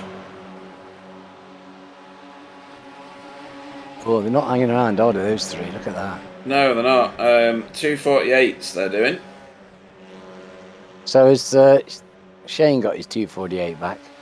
Yeah, Shane did a 248.8 last time. He was still slower than the 2 in front, but because they've just done that little bit of battling, that tiny little bit of duking about, they have given up their little lead, and he's back with them. That's all it takes when you've got high velocity tracks like this. We've got them breaking up a little bit here. We've got a 5-car crew going on, and Stefan's been spat out the back of this. And so is Roger. I don't understand Roger's last time. It was like 3 seconds down, so something bad happened there. Oh, Rog, come on, mate. You're doing brilliantly tonight. This is fantastic performance.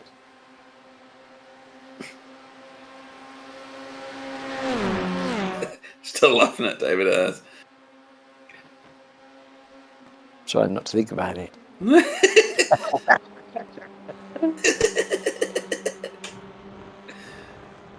Devil. Can you imagine trying to work with David? You'd be incapacitated, wouldn't you? Yeah. Carl taking the extra line. Well, look who he's got in his mirror, look. I know, yeah. Matt Elmore. No, sorry. Why have I gone stupid? Stephen Walker. Matt Elmore's a little bit further back. Well, that means Cole's got past Stephen. Yep. Didn't see that either. Or if we did, I was still giggling through the tears. Arno Chenonier trying to break the toe just before. I don't know why. And these three gaffer taped together at the minute. Cole got past Stephen. He did. His last lap was over 3/10 faster than Stephen Walker's. Wow, Maisie, come on. That's awesome. Well, it's a whole bag full of draft.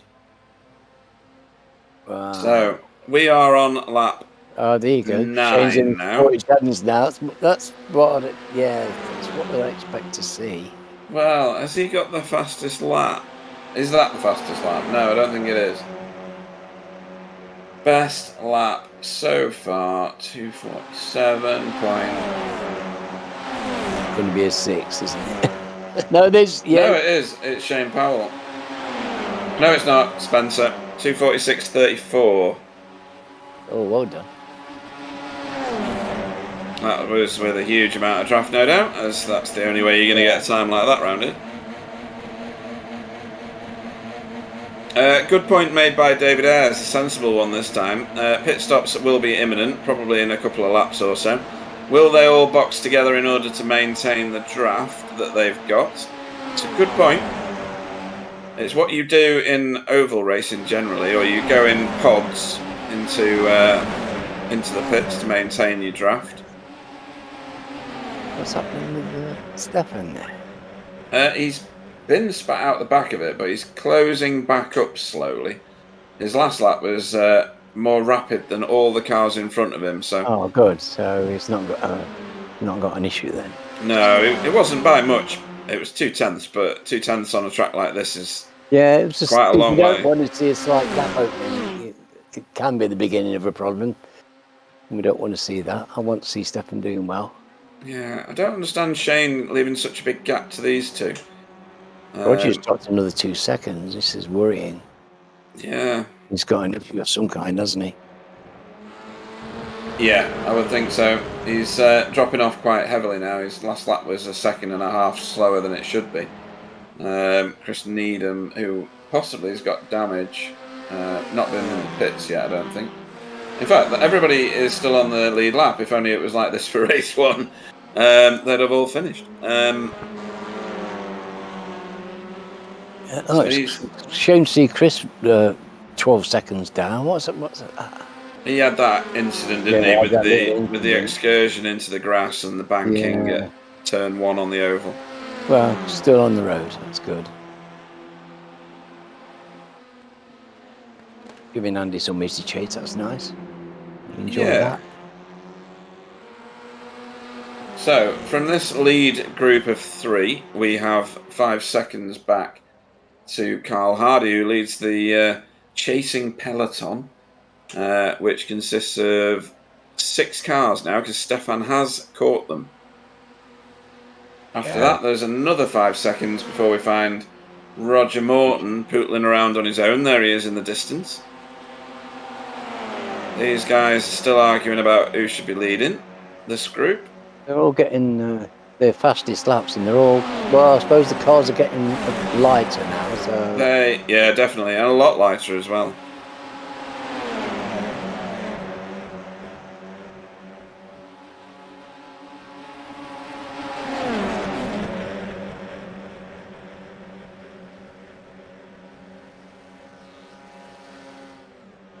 Wow.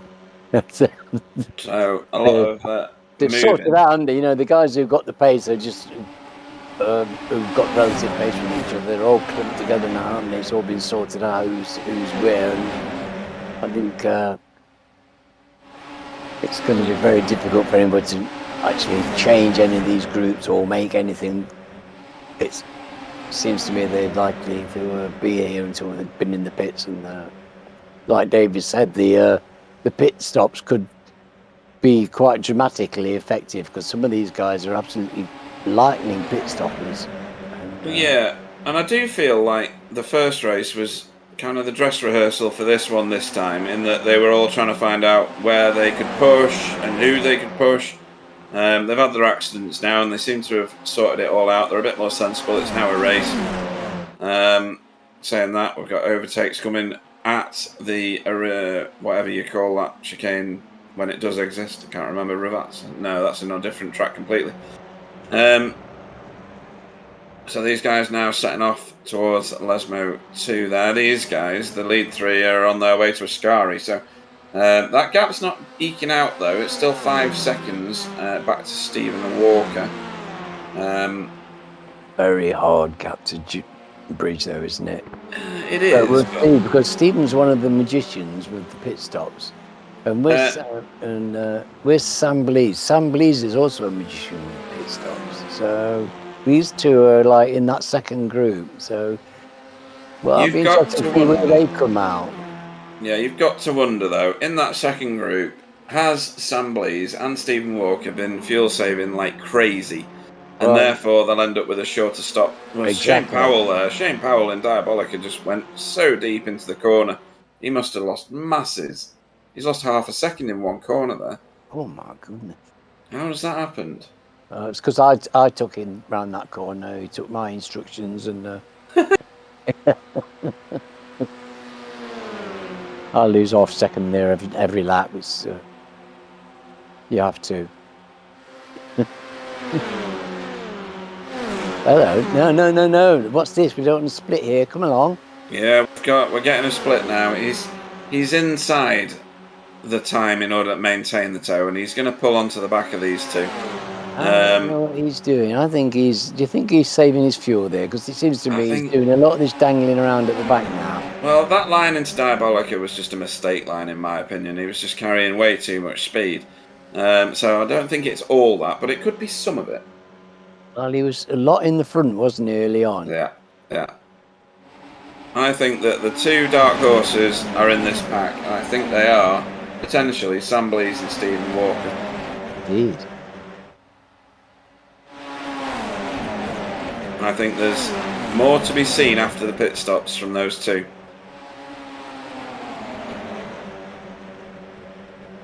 I'll find out. Oh, look at this. Shane Powell says, no thank you. I'm sick of sitting in third. I'll have first, thanks. Yes. Now, outside line here is good. Is it good enough? No. So Shane takes that lead. Jamie might end up with second place here. The pace is fought through there, Pete. Look at that. Well, Jamie through there. Jamie and Spencer were offline then, so I don't think they could carry the speed through it. Spencer was shallow into the corner. Jamie didn't know whether he was going to get absolutely mullered by Spencer. Who's going in pace? He may be trying to get in there without anybody in front of him, which is always an advantage, isn't it? We'll see. Very shortly. Yeah, we are on lap 11 now, so you would think this is it. It's going to be potentially the busiest pit road that we'll see all season, because they kind of have to stay together, otherwise how do they save fuel to the end if they are marginal? So Russell's definitely thinking they're all in, because he's just posted everyone in this time, I bet. And yep. 1, 2, and not Spencer. So Spencer McCarthy playing a different game, as is Sam. So I'm thinking they're on a magic tactic. That's just... if you listen very carefully, you can actually hear Russell Cowell's mind being blown apart. Because he says, Spencer, wow. So I don't think he can quite grasp that concept. Who else has gone? Anybody? Spencer and Sam. That's it. Well, just geodesic. Yeah. So Shane and Jamie out pretty much on the same bit of tarmac, as you'd expect. It's Stephen going. Yeah, Stephen went in, yeah, he's out again now. I think he's got himself a bit of a gap as well. Carl Hardy's quite a way off him. Yeah. Yeah, oh, that's... That doesn't do him any good, though. He's no man's land, so he's going to get overhauled, I think. Well, it split them up a little bit because of various split strategies, but they would presumably join.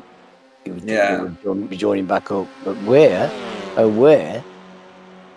is our third man? So round the outside of Carl Hardy goes Matt Elmore there, setting off after his teammate Stephen Walker. Carl wasn't putting up much resistance there. I think he's probably quite happy to get in the toe there. Well, this is where they all look at their fuel dials and go a bit pale because they've possibly not got the fuel for the end. I don't know. But I'm expecting there to be fuel saving. Bump drafting here. No bump drafting. Not having a bar of that.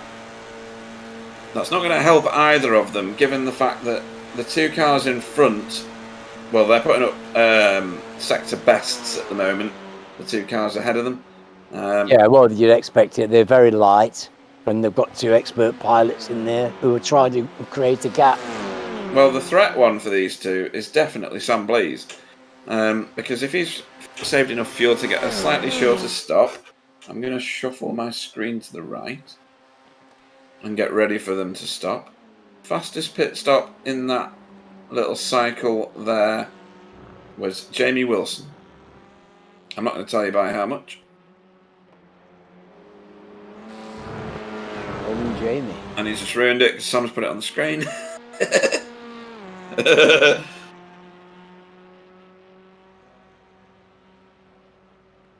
So, are they in? Right, looks like Spencer and where's Sam? Yeah. Is he going again? No, he's not. Of course he's not. He's in. He's not got a solar-powered car. He's not Michael Taliancic. So where on earth are they going to come out relative to these two? And Stephen Walker is dropped further back off these two than he was before.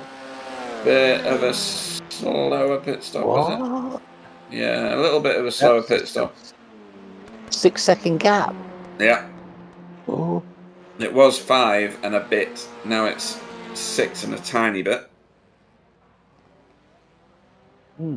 Right, so there goes Spencer. Sam's going as well, and here come these two. I think we're going to end up with 4 for the lead here. So we're going to see... Oh no, Sam Blease is going far too slow, so he's going to get dropped. These two should pull onto the back of Spencer. Because they've got masses of momentum. Yeah. Spencer's doing what he should and staying low on an outlap. They're doing what they should do, side by side on an outlap. Yeah. And they've caught him. 170 miles an hour. Yeah, and they're going to overhaul him pretty quick, but they're not going to get any advantage. He'll just drop into their toe if they do pass. Is he going to let them, or is he going to fight? No, he's fighting it, and he's winning. He probably thinks he's got the best line. He's just got flat to the floor and seeing what happens. Right, they are. No, it's a good Jamie's tactic. waiting. Yeah, well, Jamie's happy as well. Like you say, these are going to be a threesome, aren't there? There's never going to be no split in these, I don't think. No, and where did Sam Blease...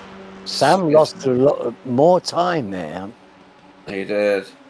What's going on? Where's Stephen Walker ended up? He's been shuffled right back to 7th place. Yeah, but it's a big chunk of time as well, isn't it? So. Yeah, massive. In fact, that gap between Shane Powell... Well, he's been dropped off the back of these two at the front here now. The Shane Powell to Carl Hardy gap, which is what it is now. Carl Hardy's under masses of pressure. He's got cars crawling all over him at the moment.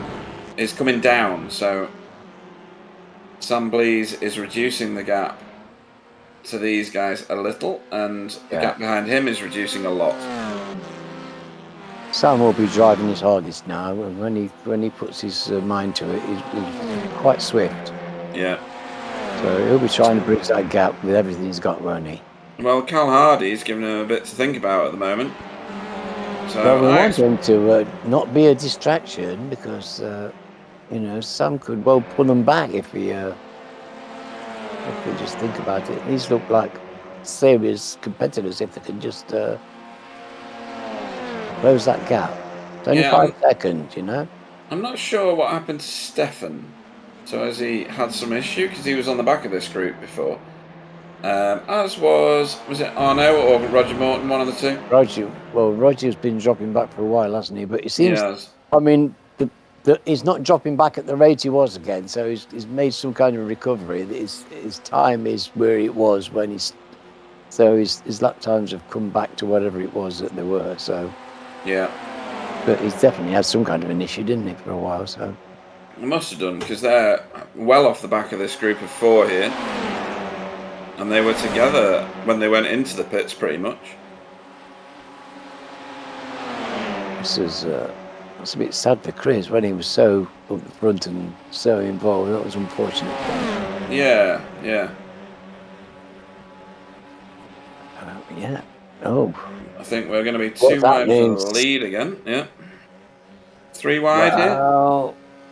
Carl and Mr. Elmore and Mr. Blees are having a bit of a scrap. Yes, they are.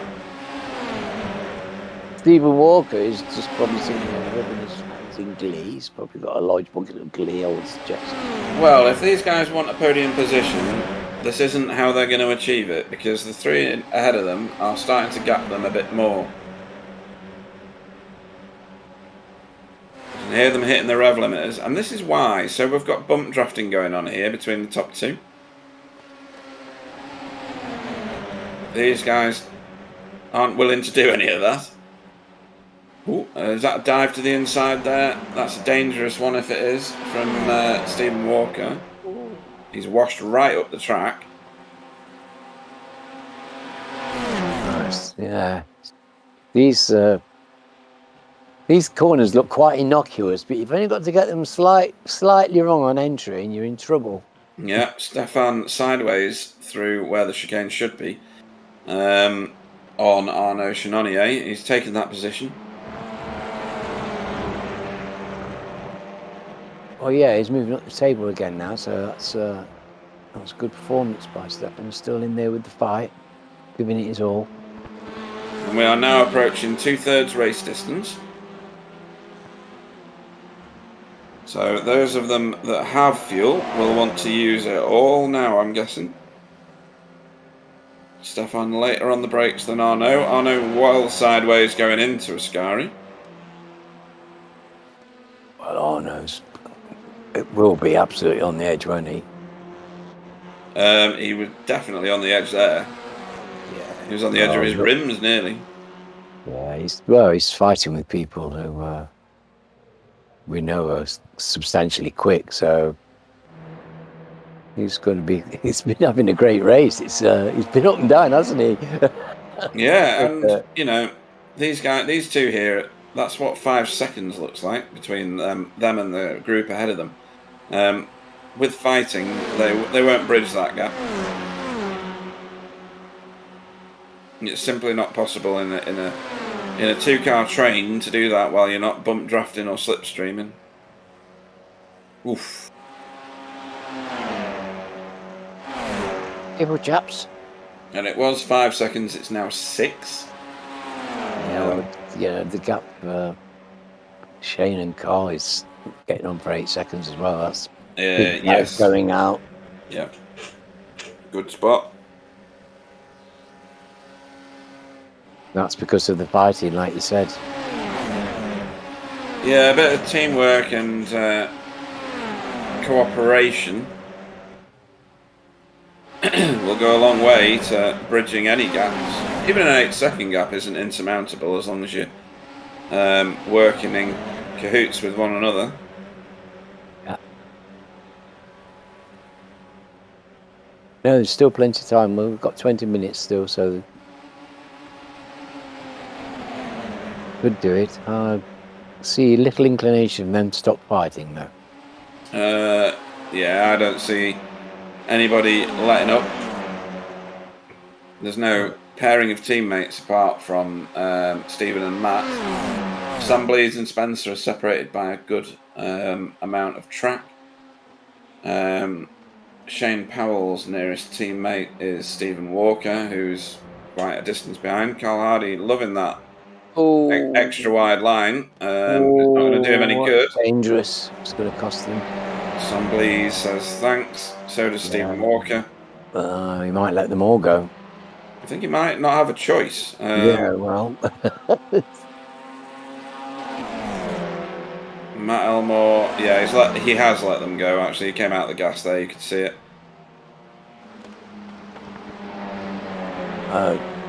Cole might have an eye on the fuel. He's not the world's best fuel saver. So if we're going to have fuel issues at the end of the race, he might be a bit concerned about that. Well, they all pitted on lap 11, which is where everybody... Well, no, they didn't, did they? Because the two geodesic racing cars pitted at one lap late, lap 12.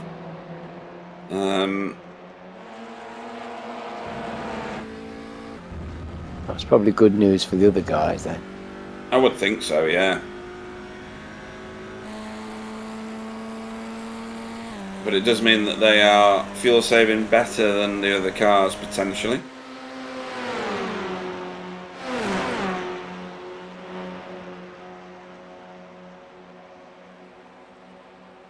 Well, for me, Stephen and Sam are the best fuel savers that I know of, probably in the universe. And they're locked together here, except for the 9-second gap.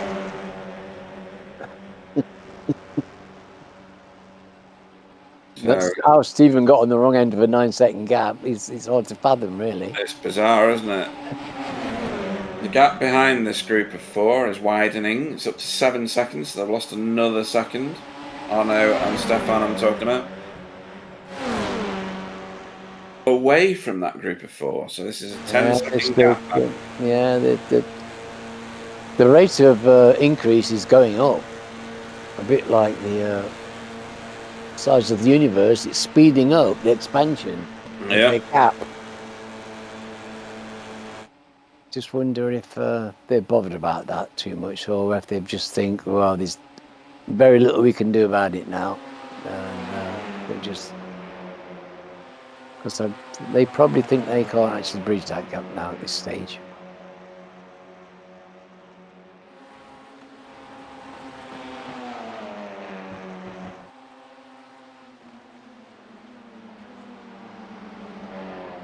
I would have liked to have seen Stephen got to the front to tow them all up with it. At one point, I thought that could happen, but then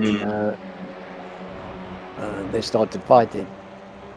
Yeah, very bouncy through that corner from Sunblaze, a bit offline. I agree. I thought Stephen might head this group off down the road and try and catch up with the podium places. Matt Elmore flashing his lights at Carl Hardy, I think that was. Not sure what that was about. Displeased about something.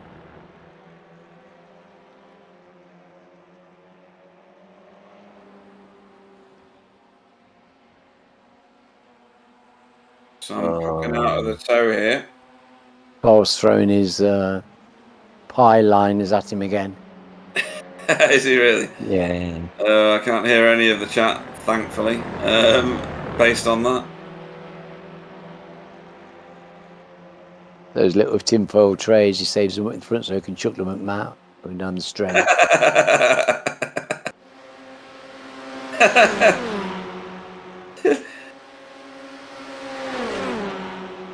So nothing to separate these three still. No, I don't think there's going to be either. No, this one's just... Unless somebody makes a mistake, you don't kind of expect it. It's all down to we kind of take it for granted that they're actually not going to make an error. But, it's a large assumption. They're going rather quickly. The tyres could wear out. And we know that they're going to be struggling for the tyres a little bit at the end. They've almost physically got to be. Well, I don't know. Yeah, I don't know what Spencer does in terms of oval racing, or Shane for that matter. But I do know that Jamie Wilson does an awful lot. Now, I know that it's turning right instead of turning left on this oval, but there is, a good proportion of this track on this format is an oval. So I think the sneaky dark horse may yet be Jamie Wilson. Yes. Well, maybe he's not so dark, Pete, because, he's been there at the front all race. And, bless him, I would normally think of him in 4th or 5th, something like that. And when he gets the podium, it's fantastic for him. Yeah. So I think he's been racing slightly out of position all evening. And because I think you're right, maybe he's just got that bit of experience and he's using his experience and can read the toe better and all the rest of that. Because it's an art, isn't it, driving NASCARs and driving circuits. Ovals are a different art, but there is art to it. Definitely. I mean, you get many different types of racing on ovals. You get the ones where, to be honest, you're better off staying at the back for 300 of the 301 laps and just winning it on the last one. You can avoid all the carnage. You can sit there and fuel save. You can, not get stressed out by not being at the front. Then you get the other ones where you really want to be off down the road on some of those tight, twisty ones. It just serves you no good to be sat at the back. You just get overhauled and laps down in no time at all. So he'll have that. Where's Stefan going? He'll have all that experience. He's pushing hard. He certainly is. Maybe that's tyres getting a bit tasty. I think it was catching too much curb, to be honest. Those Ascari rumble strips are pretty brutal. They are bad round there. Yeah. Easy to catch as well. Yeah. It is with the lines that I drive. So, on the inside of Carl Hardy goes Stephen Walker. There's no rumble strip in the walls, though. I won't tell you. Well, I will do. Yeah. Oh, that on. Oh. That was on. Yeah. When I'm bashing you, it's always on. Right. Okay. Fair enough. Oh, what are they doing now? Look here. That's very intimate. It is very, bit of an appropriate touch in there from Jamie Wilson.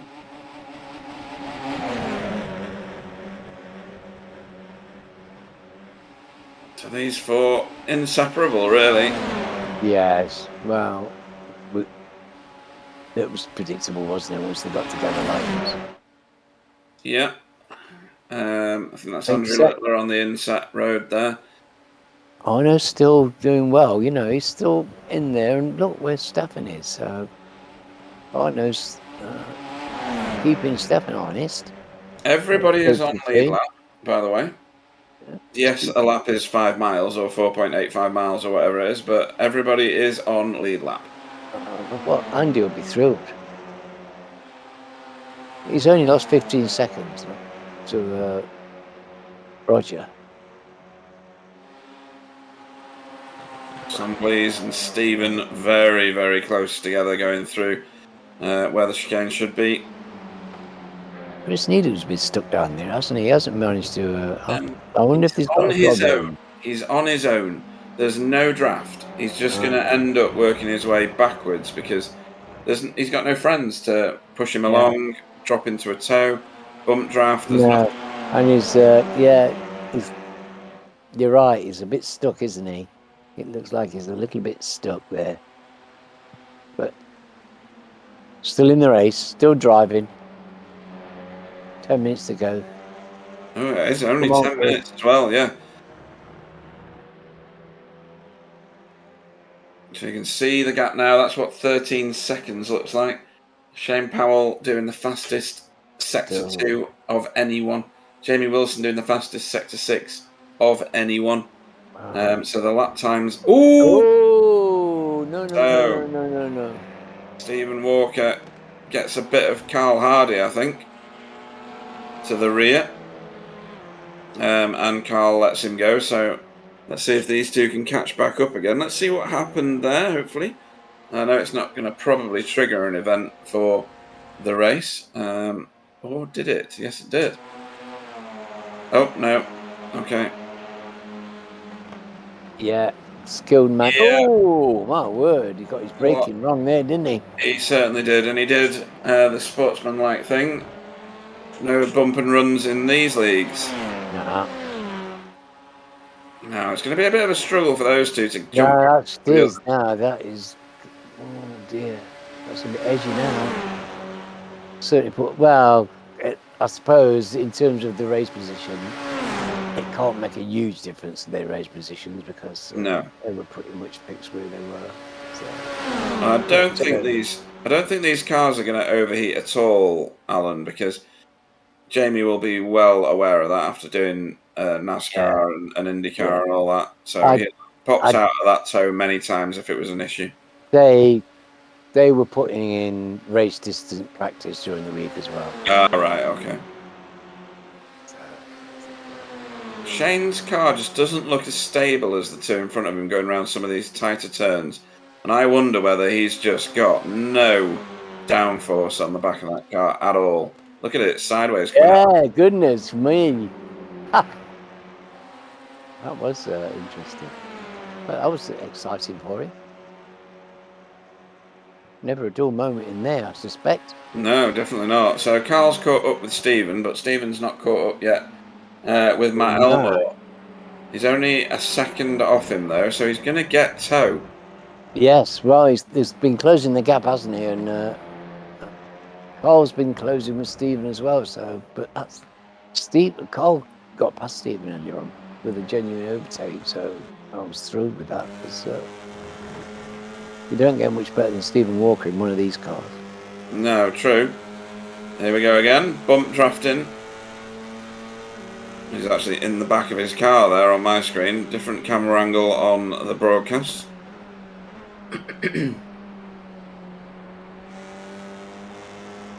Into Parabolica here for the 19th time.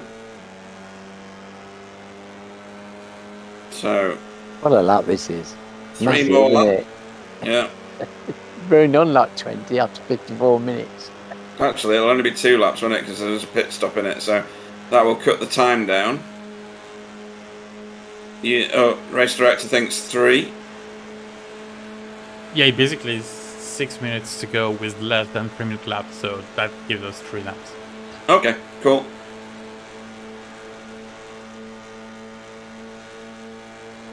So we're not going to see anything from these 3 before the last lap, I don't think, Alan. Well, unless they do something unfortunate. We wouldn't like to see that. I wouldn't like to see that. Not at this stage of the game. We want a nice, clean finish right to the end and let them race it out for the last lap. That's what it's going to be down to, I suspect. Yeah. And the same for the guys behind them. The next 3 are going to be racing for the 4th, and then there's going to be a little gap, and the rest of them will be racing for the rest of it. But the first 6 places are pretty much set in steel, aren't they? 7 places. Yeah. Arno's done really well, and he's keeping Stefan behind him, which is, he must be delighted. Yeah, like we were saying though, I think there's going to be some dramatic changes of position on the last lap. Yeah, it'll be interesting to see. And it might end in tears and some face slapping and things like that. Well, you're thinking that Jamie's got something in his tank, aren't you? Yeah, he's been sat behind Spencer for the whole stint. So if there was anyone fuel saving, it's probably him. He's been bump drafting as well, which obviously combines horsepower. David Ayres says, I wonder if anyone needs a second stop to reach the end. Perhaps that's why Jamie's been bump drafting Spencer. Could be. Well, it was fear. Some of them were fearful about this, weren't they? It hasn't happened yet, but if it's going to happen, it'll be on the last lap, won't it? Yeah. So we won't know until it actually is. Because if it's going to happen, it'll be very close. Certainly we heard fears expressed about it before the race, so... Yeah. These four are back together again. So Well, yeah, Stephen was making the ground, wasn't he? Carl was comfortably keeping up with Stephen. Yeah. So, 4 still in with a look at the podiums. 4 and 3 doesn't go. No, it doesn't. And, well, these are for 4th place at the moment. Spencer, Jamie and Shane are here. They're the podium positions at the minute. It could all go terribly wrong for these 3, and the 4 behind could mop up, in theory, if there was a big crash. I think we're going to be finishing in there's some game. I think it's the group behind that are interesting to me. There's more of them to fight. These 3, I don't know what's going to happen. You can't call this. It's a toss of a coin, isn't it? Yeah. There's literally nothing in it. The car that looks the most wild is definitely Shane's car. Going through the turns, it's definitely showing a lot less back end grip. Which suggests that he's running no wing at all. Might as well just throw it away. You look at these 3 and they've decided, right, it's now. Yes, well, I think this is a bit hairy because I don't think Carl will be happy to sit behind these 3 cars in front of him. No, so we're going to have to see whether he's got the patience to sit behind for yet another lap. We are on lap 21.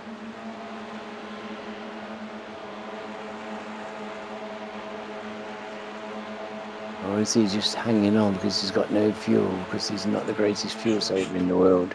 Any of that could be true. I think where they pitted, though, I think they'll all be comfortable on fuel.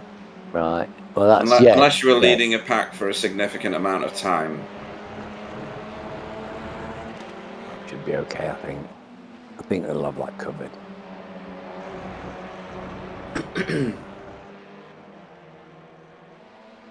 I do have my fingers crossed, though. Where's that wood? There it is. That's right, folks. Alan is touching his wood. It's very reliable, this wood, don't you worry. So, are we taking white flag this lap? We should be. We haven't got a flag man, so... Oh, no, it's... I'm missing him. It's not right, is it? No, it's a bit naughty. Probably see him now, hiding behind a corner with a flag. So here we go. This is it. If anybody needs to do anything to get the position they really thought they needed, it's now. No.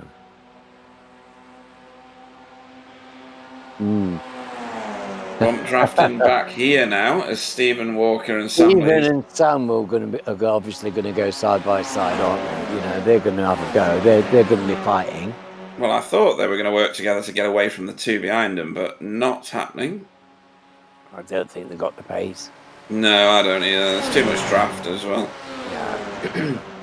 That's something you need to work out lap after lap to eke a gap, don't you, in a race like this? Even closed them down as well. So that tells me who's the fastest of that. But still think there might be tears. Look at that, 3 on the low line. That's not always good, and Carl's washed up now, so in more ways than one. Oh, here we go. This is it. So Shane Powell, he thinks he is the winner of this race. Time will tell whether he's right or not. Again, the shallow line's never working out for people tonight. Spencer's hard to call against in situations like this. Barney's tested positive for COVID, says David Ayres. It's funny. Right, so there's not much left for these 3 now. If Jamie Wilson wants his win, he's going to have to do it, possibly, into Parabolica, but Spencer's handling that car like a professional. And pulling away a little. Oh, in a situation like this, I would always back Spencer, I think. If he's really concentrated and trying hard, it's very hard to beat. Yeah, Jamie Wilson can be a dark horse in these races, but I think you're right. He is, and I would love to see him get a win. I would really be thrilled for him. It's a great diversity in the series. They're a great team, and they support a lot of races, and I think he's due a victory, but he gets closer to it all the time, so I think it's just a matter of time for him, really. Yeah. I don't think tonight. Spencer's not giving this one up. No, and a very stable victory there for Spencer. This is a bit of a rabble coming around here, so that's a super wide line there. Oh, that's Stephen Walker. Again. Stephen's been out there a few times. He likes that line. He's got speed on that outside line, though, as has Carl. Carl might get ahead here of Matt Elmore. He does. Can he do Stephen? Did he run out of road? Run out of road. Yeah, he went a bit hot into that last corner. Roger Morton here coming around the corner. In 10th place, yeah. Top 10. Always good. Oh, I think he's on a fine drive.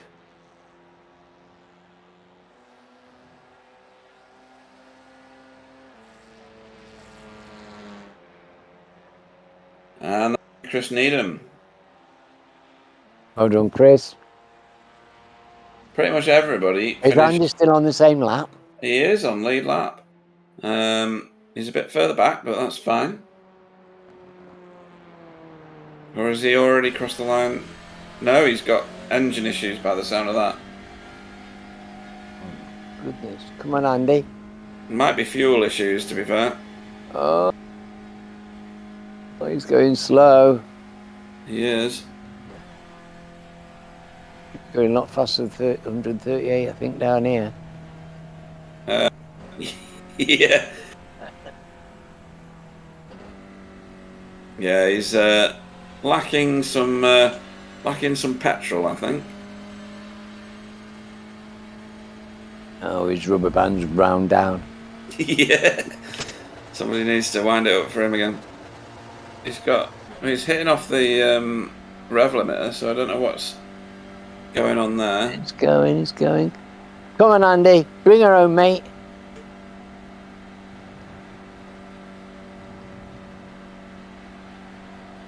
Hello, boy.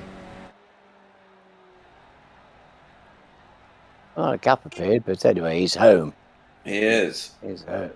Well done, everybody. Spencer's collecting incidents. Is he? Oh, yeah, because nobody's finished. Not everybody's finished. Yeah. So anybody doing donuts or off tracks, they'll be attracting some penalties. Does he know? Can he get incidented out of the race? I don't think so, because he's already crossed the line, but the incidents will count against him anyway. Yeah, he's probably not aware that Andrew has not finished, but he has now. Just about. So he's well done, Spencer. He's probably pretty happy with that. I would think so, yeah. It was an easy one for him at the end. Certainly would be. Yeah. He just scooted there. Great drive by Jamie and Shane. Wow, it was a hard to call race, but look who's at the top. I was surprised. Sam, I would have thought might have been a bit more prominent this week. But you know, this kind of track is a different kind of track, and it's interesting what you said about Jamie having experience on the ovals, because that looks like that's paid dividends today. It really does, yeah. So the finishing order tonight for the feature race, round 8 of the BSTV TCR Challenge, is Spencer McCarthy. First place, Geodesic Racing. Second place tonight for Jamie Wilson for Team Chimera. And third, rounding out the podium, Shane Powell for Spectre 666. In fourth was Sam Blees for Geodesic Racing, followed by Stephen Walker for Spectre 6. Where am I up to? Matt Elmore in 6th Carl Hardy in 7th. 8th was Arnaud Chenonnier. 9th was Stefan Goebel. 10th was Roger Morton. With Chris Needham in 11th. Andrew Littler in 12th. And not racing in this one was Jason Morris and Russell Cowell. So, we're only doing the podiums from the 2 races. So, just a reminder to everybody that is what's going on. So, we'll do the feature race order first. Are you wanting to do the interviews, or is this just me? Are you going to chip in when you need to, Alan? Yeah, you do it and I'll chip in. Awesome. In that case, welcome to the booth, Spencer McCarthy. How are you doing tonight? Right. My legs hurt a bit, and hurt a bit. That was kind of quite a lot of holding on. I'm sure it was. So 2 race victories. Is that right? Yes. Yeah. Just making sure I got it right. Where else? Sprint race was good. Happened? Fantastic. Yeah. Well done, Spencer. That was fantastic driving tonight, mate. Yeah, thanks, Alan. It was. I mean, I think the practice sessions I've been in, I kind of showed that I had some pretty good pace. The Veloster seemed to be going quite well around here, and just not really much more I can say. Obviously, there was an advantage tonight in the non-Audi class, basically, if I call it that. Right. So, the Audis would kind of like start grunting at about 2-3 Ks or 2 Ks before the Hondas and the Hyundais. So, if there was always a danger if the non-Audis got into a group like we did, we would just keep sort of plodding our way. Yeah. Which obviously didn't happen in the first race because there was a little bit of it was me and Shane and then 2 Audis. So it was kind of, I couldn't get away by myself. Mm-hmm. And Shane, I think maybe it was a bit tactical to start with. He was kind of seemed to be backing off a little bit in the slower bits or in the corners or whatever. So I was getting a gap, but never enough to actually pull me away. And then all of a sudden, Sam made a move, and then got that gap. And once it gone past 2 seconds, I could then lap at my pace, which was just a bit quicker than the other guys behind. So that was a good sprint race win. And this one, go on. You started in 8th place because of the reverse. But there were some people making their way through super rapid. Jamie Wilson and Shane Powell. They were just scything through the field. You went on a bit more of a steady, careful approach. Yes, and I guess that's just from the nature of the track. You've got all this tow, all this draft. As long as there's not an accident in front of you and a big gap to the leader, you'll probably be all right. And obviously, because I guess I was feeling like I had a decent amount of pace, I could, even if someone was maybe 2 or 3 seconds ahead, I could have maybe worked them down. But with the draft, you can just kind of overtake whenever you want, and it was just that kind of, there was no rush to go past people. And it was just the draft and saving a bit of fuel. It was really going to be, can I get enough of an advantage with the fuel save to have enough of a gap coming out the pits? But clearly not. We managed to save the extra lap, I guess, but it didn't really help us out once we got refueled and out. But it was good fun. I mean, it's always touch and go when you're drafting in these cars. And once Jamie's been on the service for a very long time, so he knows the service very well. So he knows that when you come up to actually have contact with someone in draft, you've got to do it very carefully. And I've learned the same thing. So, you don't just thump someone up the back because you lift the back of the car off the ground if you're not careful. And I was just trying to keep the car as straight as possible if he was touching me. So it was, we worked together quite well. But Shane, hats off to Shane. I mean, he kind of stuck in there right to the end and had a really good chance right at the end there. I thought Jamie would have a go at the end, but I think in the end he was just trying to consolidate where we were, to be honest. But it was the last lap wasn't as fraught as I thought it might be. No, I was surprised that it wasn't an absolute door banging extravaganza from everybody really, even the group behind you. It wasn't utter lethality like I've seen in some races in the past. I think this has been quite a fun race for a lot of you guys tonight. It reminds me of, as we said it at the start, the Alt F4 at Spa, which was hilarious, where they were going 4 wide at the top of Eau Rouge and down the Kemmel Straight. No different here. Few incidents in the first race, but you stayed clear of all of that. Yes, yeah. I think, I mean, that in that feature race as well, I made the right time to move for some reason. I think things had strung out enough that in the end, of course, my fastest lap time was like, well, ends up being like 9/10 or 8/10 quicker than my pace. You know what I mean? It was just it was crazy. I just sort of managed to get a toe off of one, the next, and all of a sudden I'm up behind Jamie in third place from I don't know where I was, 8th maybe. Yeah, but yeah, it was 8th. Yeah. Which is a miracle because he started 12th. So yeah. I don't know what happened because he's notoriously not good at starting. But clearly in this one, he was out of there like a whippet. Yeah, that's good. Yeah. Anybody you'd like to shout out to before we let you go and celebrate your double victory? Sam. It's always great to be in sort of the chat room with Sam. We're obviously, talking through different options and strategies, and it was nice to help him out in quali and get the Audi into P2. So that was quite nice to lock out the front row in the feature. So it's good fun as always. And to the rest of the guys, really. I think we kept it a bit cleaner in the second race, and we kind of got our heads down. It was a shame about the stuff on the first race, but it was maybe a bit of a bogey round for the Audis. So thanks, again for all the Audi drivers basically sticking with it. I know Stephen was a little bit, it was hard. I think for someone like Stephen who's quick, right, and just to stick at it and do the round in the first place was probably, hats off to him. So all the guys. It's a good race, good fun. Awesome stuff. Nice one. In that case, we will see you next time out. I haven't even looked where that is yet. I'll talk to the next person about that.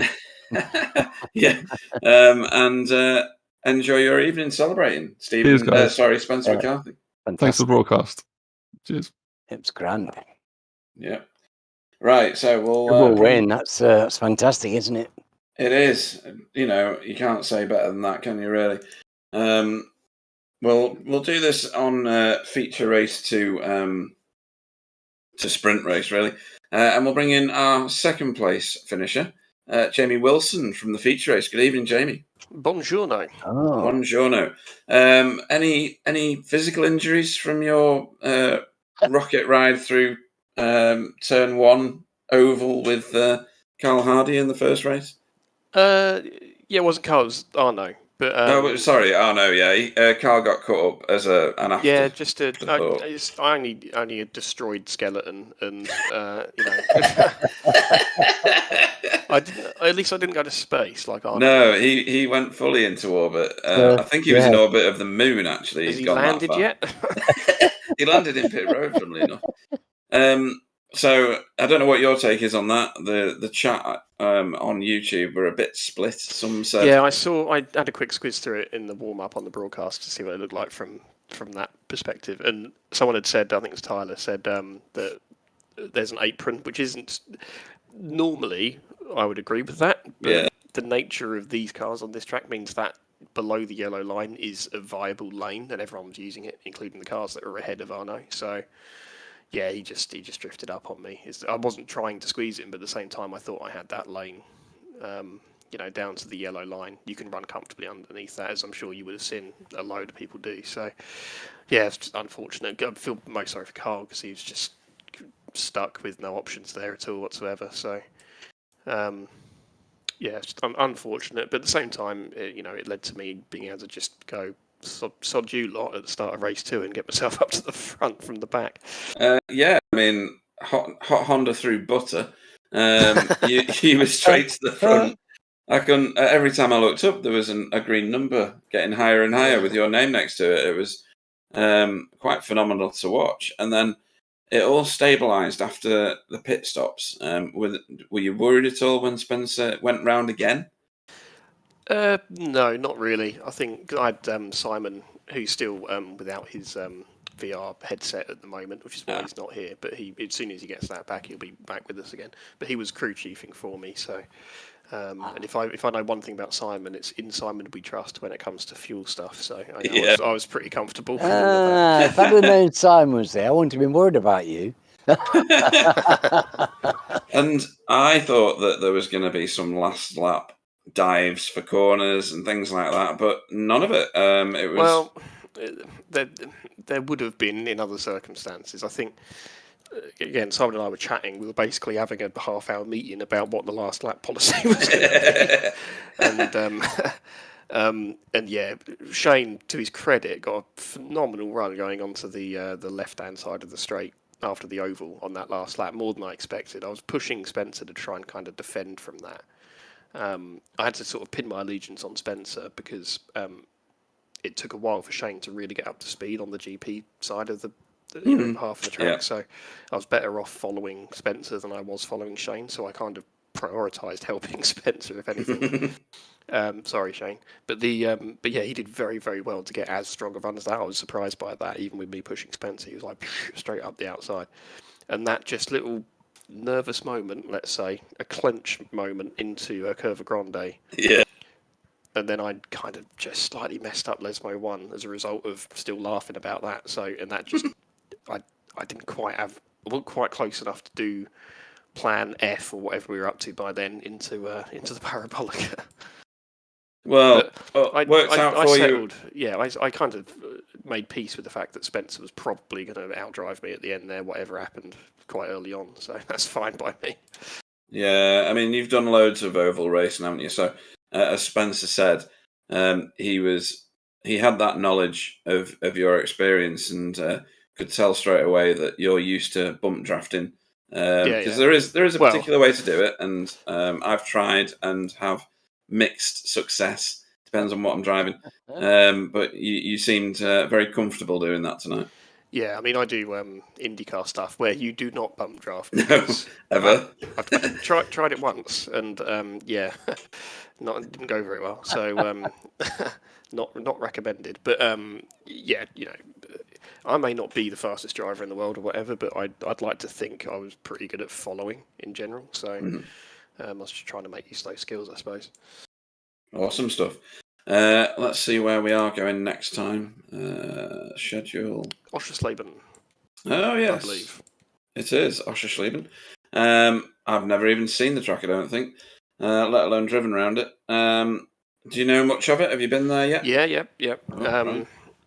Yeah, it was a featured, track in all of the Symbian games back in the day, so I'm familiar with it from back then. But yeah, fantastic touring car track. That and Rudskogen as well, but later in the season. Both of those are the new tracks this season.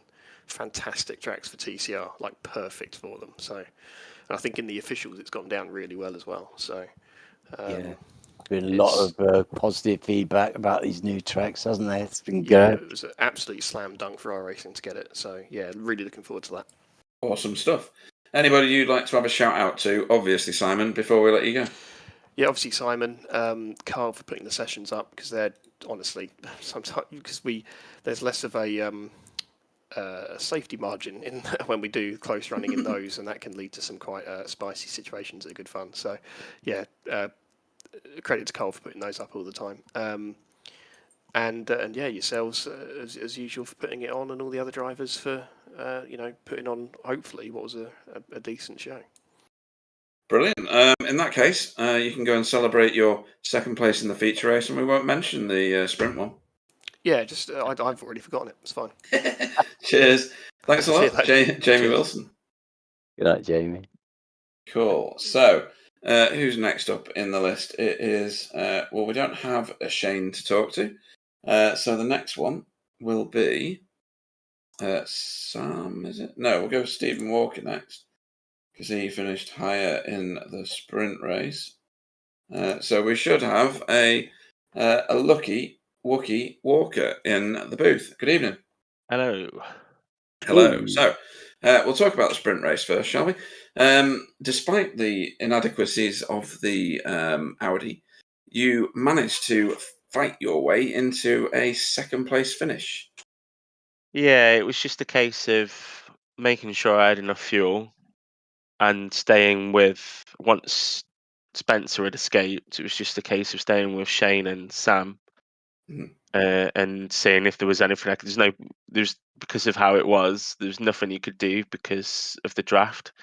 And Shane was obviously in the Veloster, so I was hoping that they might crash into each other and I could take advantage. But I managed to just get Sam out of the last corner. I wasn't expecting to get the run, as good a run as I did. So, I mean, I'll take it, because I think we came down that straight and I was fourth, and we came across the line and I was second just.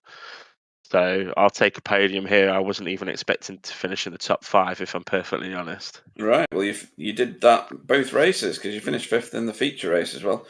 Yeah. I mean, that was you know, tough. you moved forward 2 positions. I know that others in the Audi must have found it difficult. We saw some people struggling a lot more. You know, when those 3, as Spencer said, as the 3 got away, the non-Audis at the front, it became more and more difficult for you guys behind to actually affect any kind of impact, especially after the pit stops. You all managed to maintain about 5 seconds, but then it just got bigger and bigger and bigger through the second phase. Yeah, I think they had such a big gap. They could take it a little bit easier and maybe save a bit more. No one was going to do anything stupid, and particularly in the first half of the race.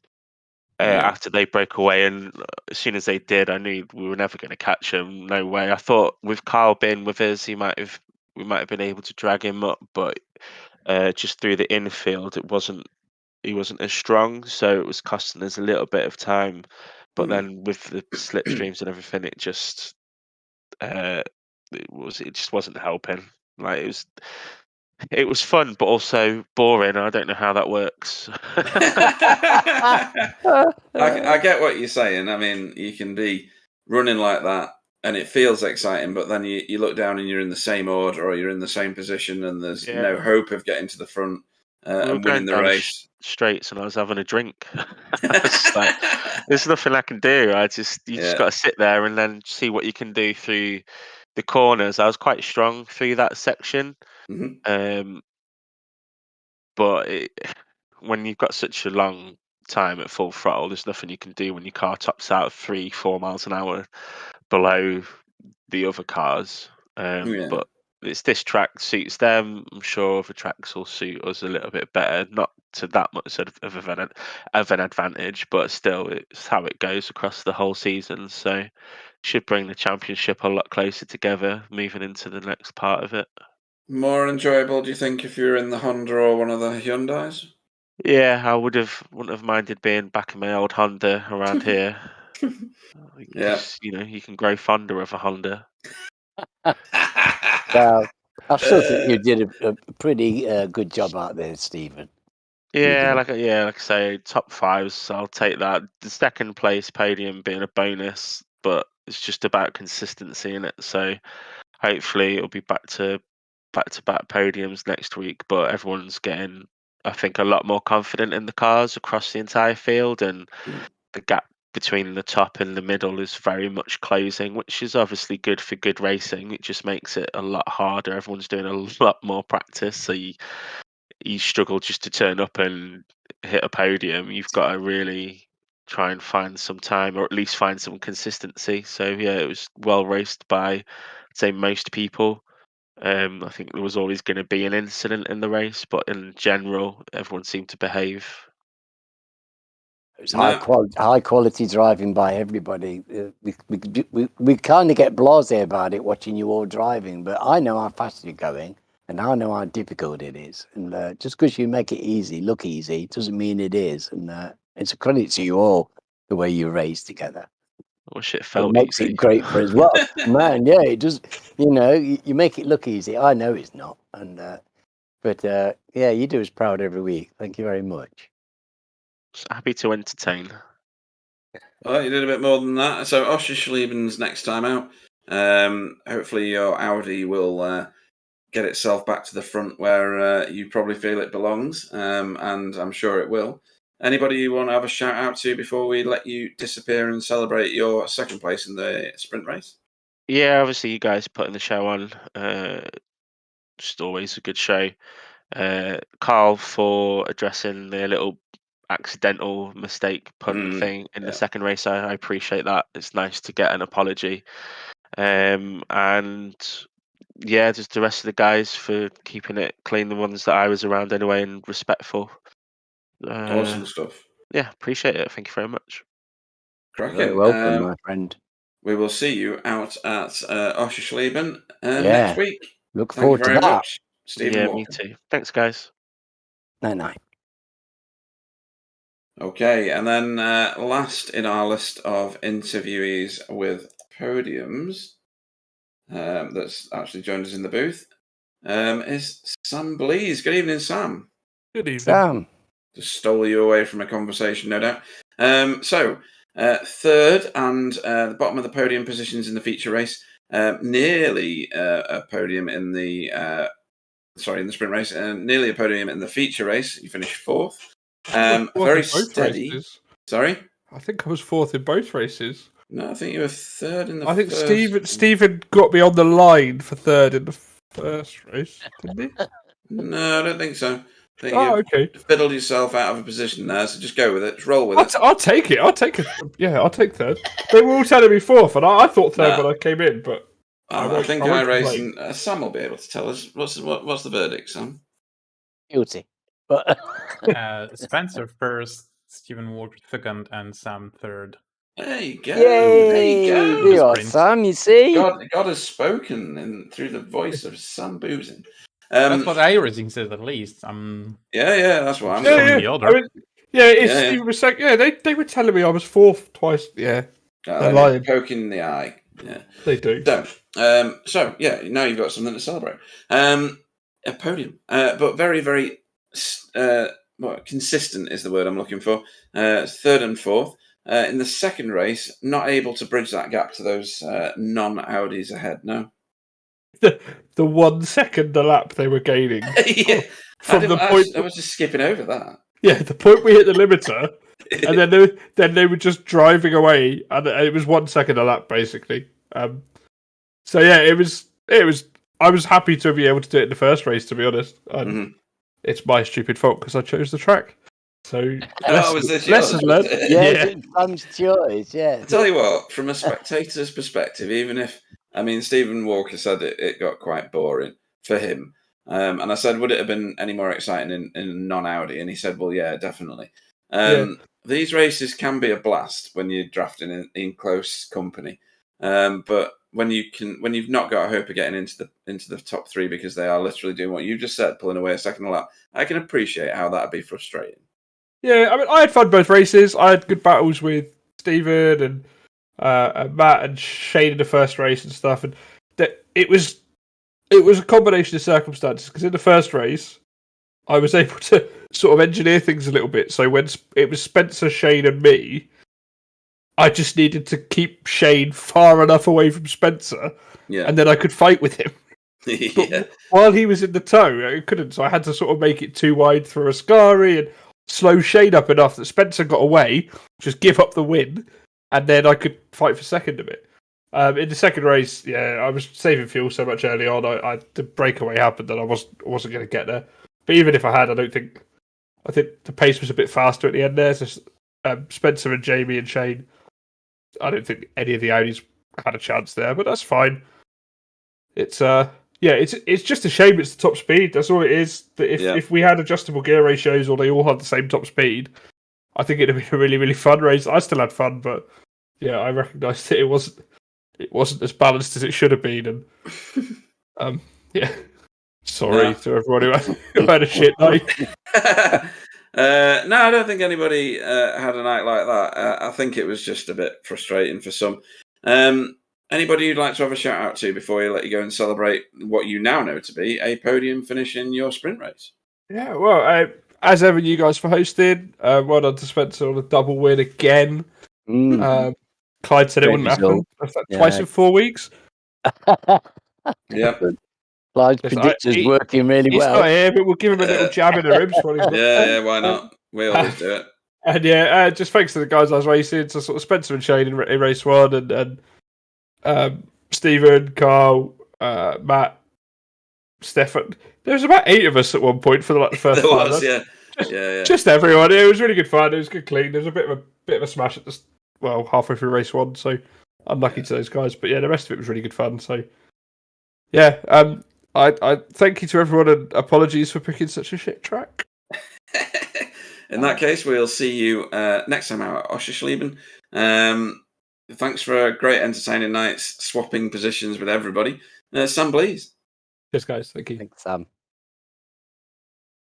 Right then, we now have to pick out of the bunch our driver of the evening. Yeah. I've not had a chance to Tricky. think about it because I've been Very chatting away. tricky. It is, isn't it?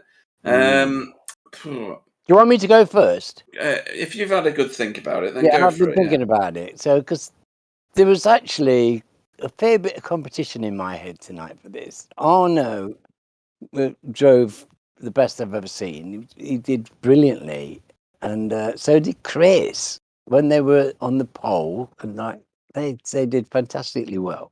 They held on to those positions at the front for ages, and Jamie was fantastic. He was punching well above his class all night. He just drove the track superbly well, and it was really great to see him driving so brilliantly and doing so well, and using his knowledge.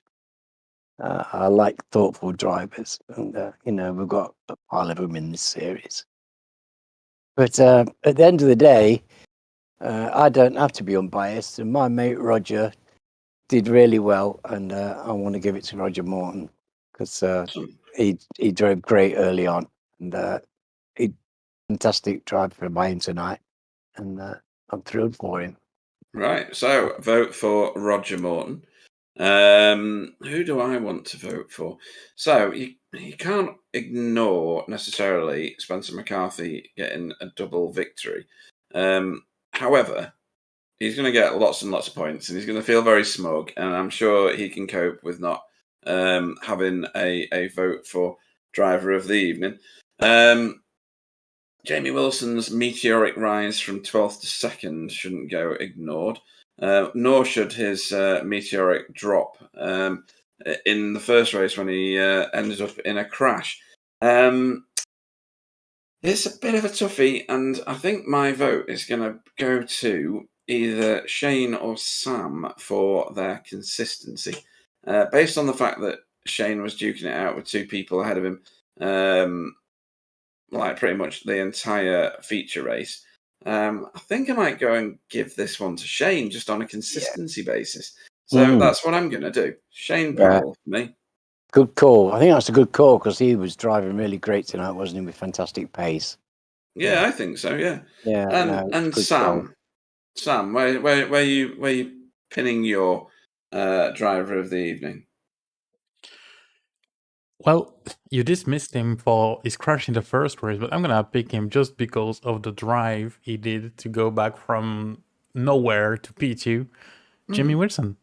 Awesome stuff. So another vote for Jamie there, because he's already had one in the bank in previous. I think we're going to have a three-way fight for the top of this one now. So after that, we just need to wrap up what's going on over the next week. So next week, we've got nothing this weekend, I don't think, unless someone corrects me. This series goes to Oschersleben, as we've mentioned many times already tonight, next Wednesday. And then next weekend, we've got a double header. We've got V8s on the Saturday. If I was a better broadcaster, I'd have written this down in advance and be able to tell you where that's from. It's from Winton. Oh, crikey. Yeah, that's Winton. Oh, it's going to watch it. Goodness. Yeah, I think the I prefer to entire watch them league will live. be Do you out know, for it's that. better than watching the replay. It's always great to watch those races live if you can. Don't miss them, folks. Honestly, they're great races. They are fantastic. And then on the Sunday, we're at Hungaroring with the GT3s. Another, you feature in that one, don't you? Well, yes. Well, I'm going to make a different appearance next time because I lost 3 laps and I only should have lost 2. Right. Okay. In I that forgot case, to put the petrol in at the start. Oh, right. Yes. And then I got a drive-through, but they weren't all my fault because people kept hitting me up the backside. Well, nobody wants just that. to say hello. Well, they were just saying hello, you know. Yeah. There's a lot of people who want to say hello, though, aren't there? So that's what's coming. I'll draw the broadcast to a close now. I'll wish everybody a fantastic evening. For those of you still up and still watching, don't forget to give us a like on YouTube and follow us on all our social networks. And hope you stay safe. And I'll pass you on to Alan so you can say the same. So good night, everybody. And we'll see you next time. Yeah, good night, folks. Thank you very much for your company. It's been a joy as ever. And we'll see you next week. Sam. And good night, everybody. See you next time.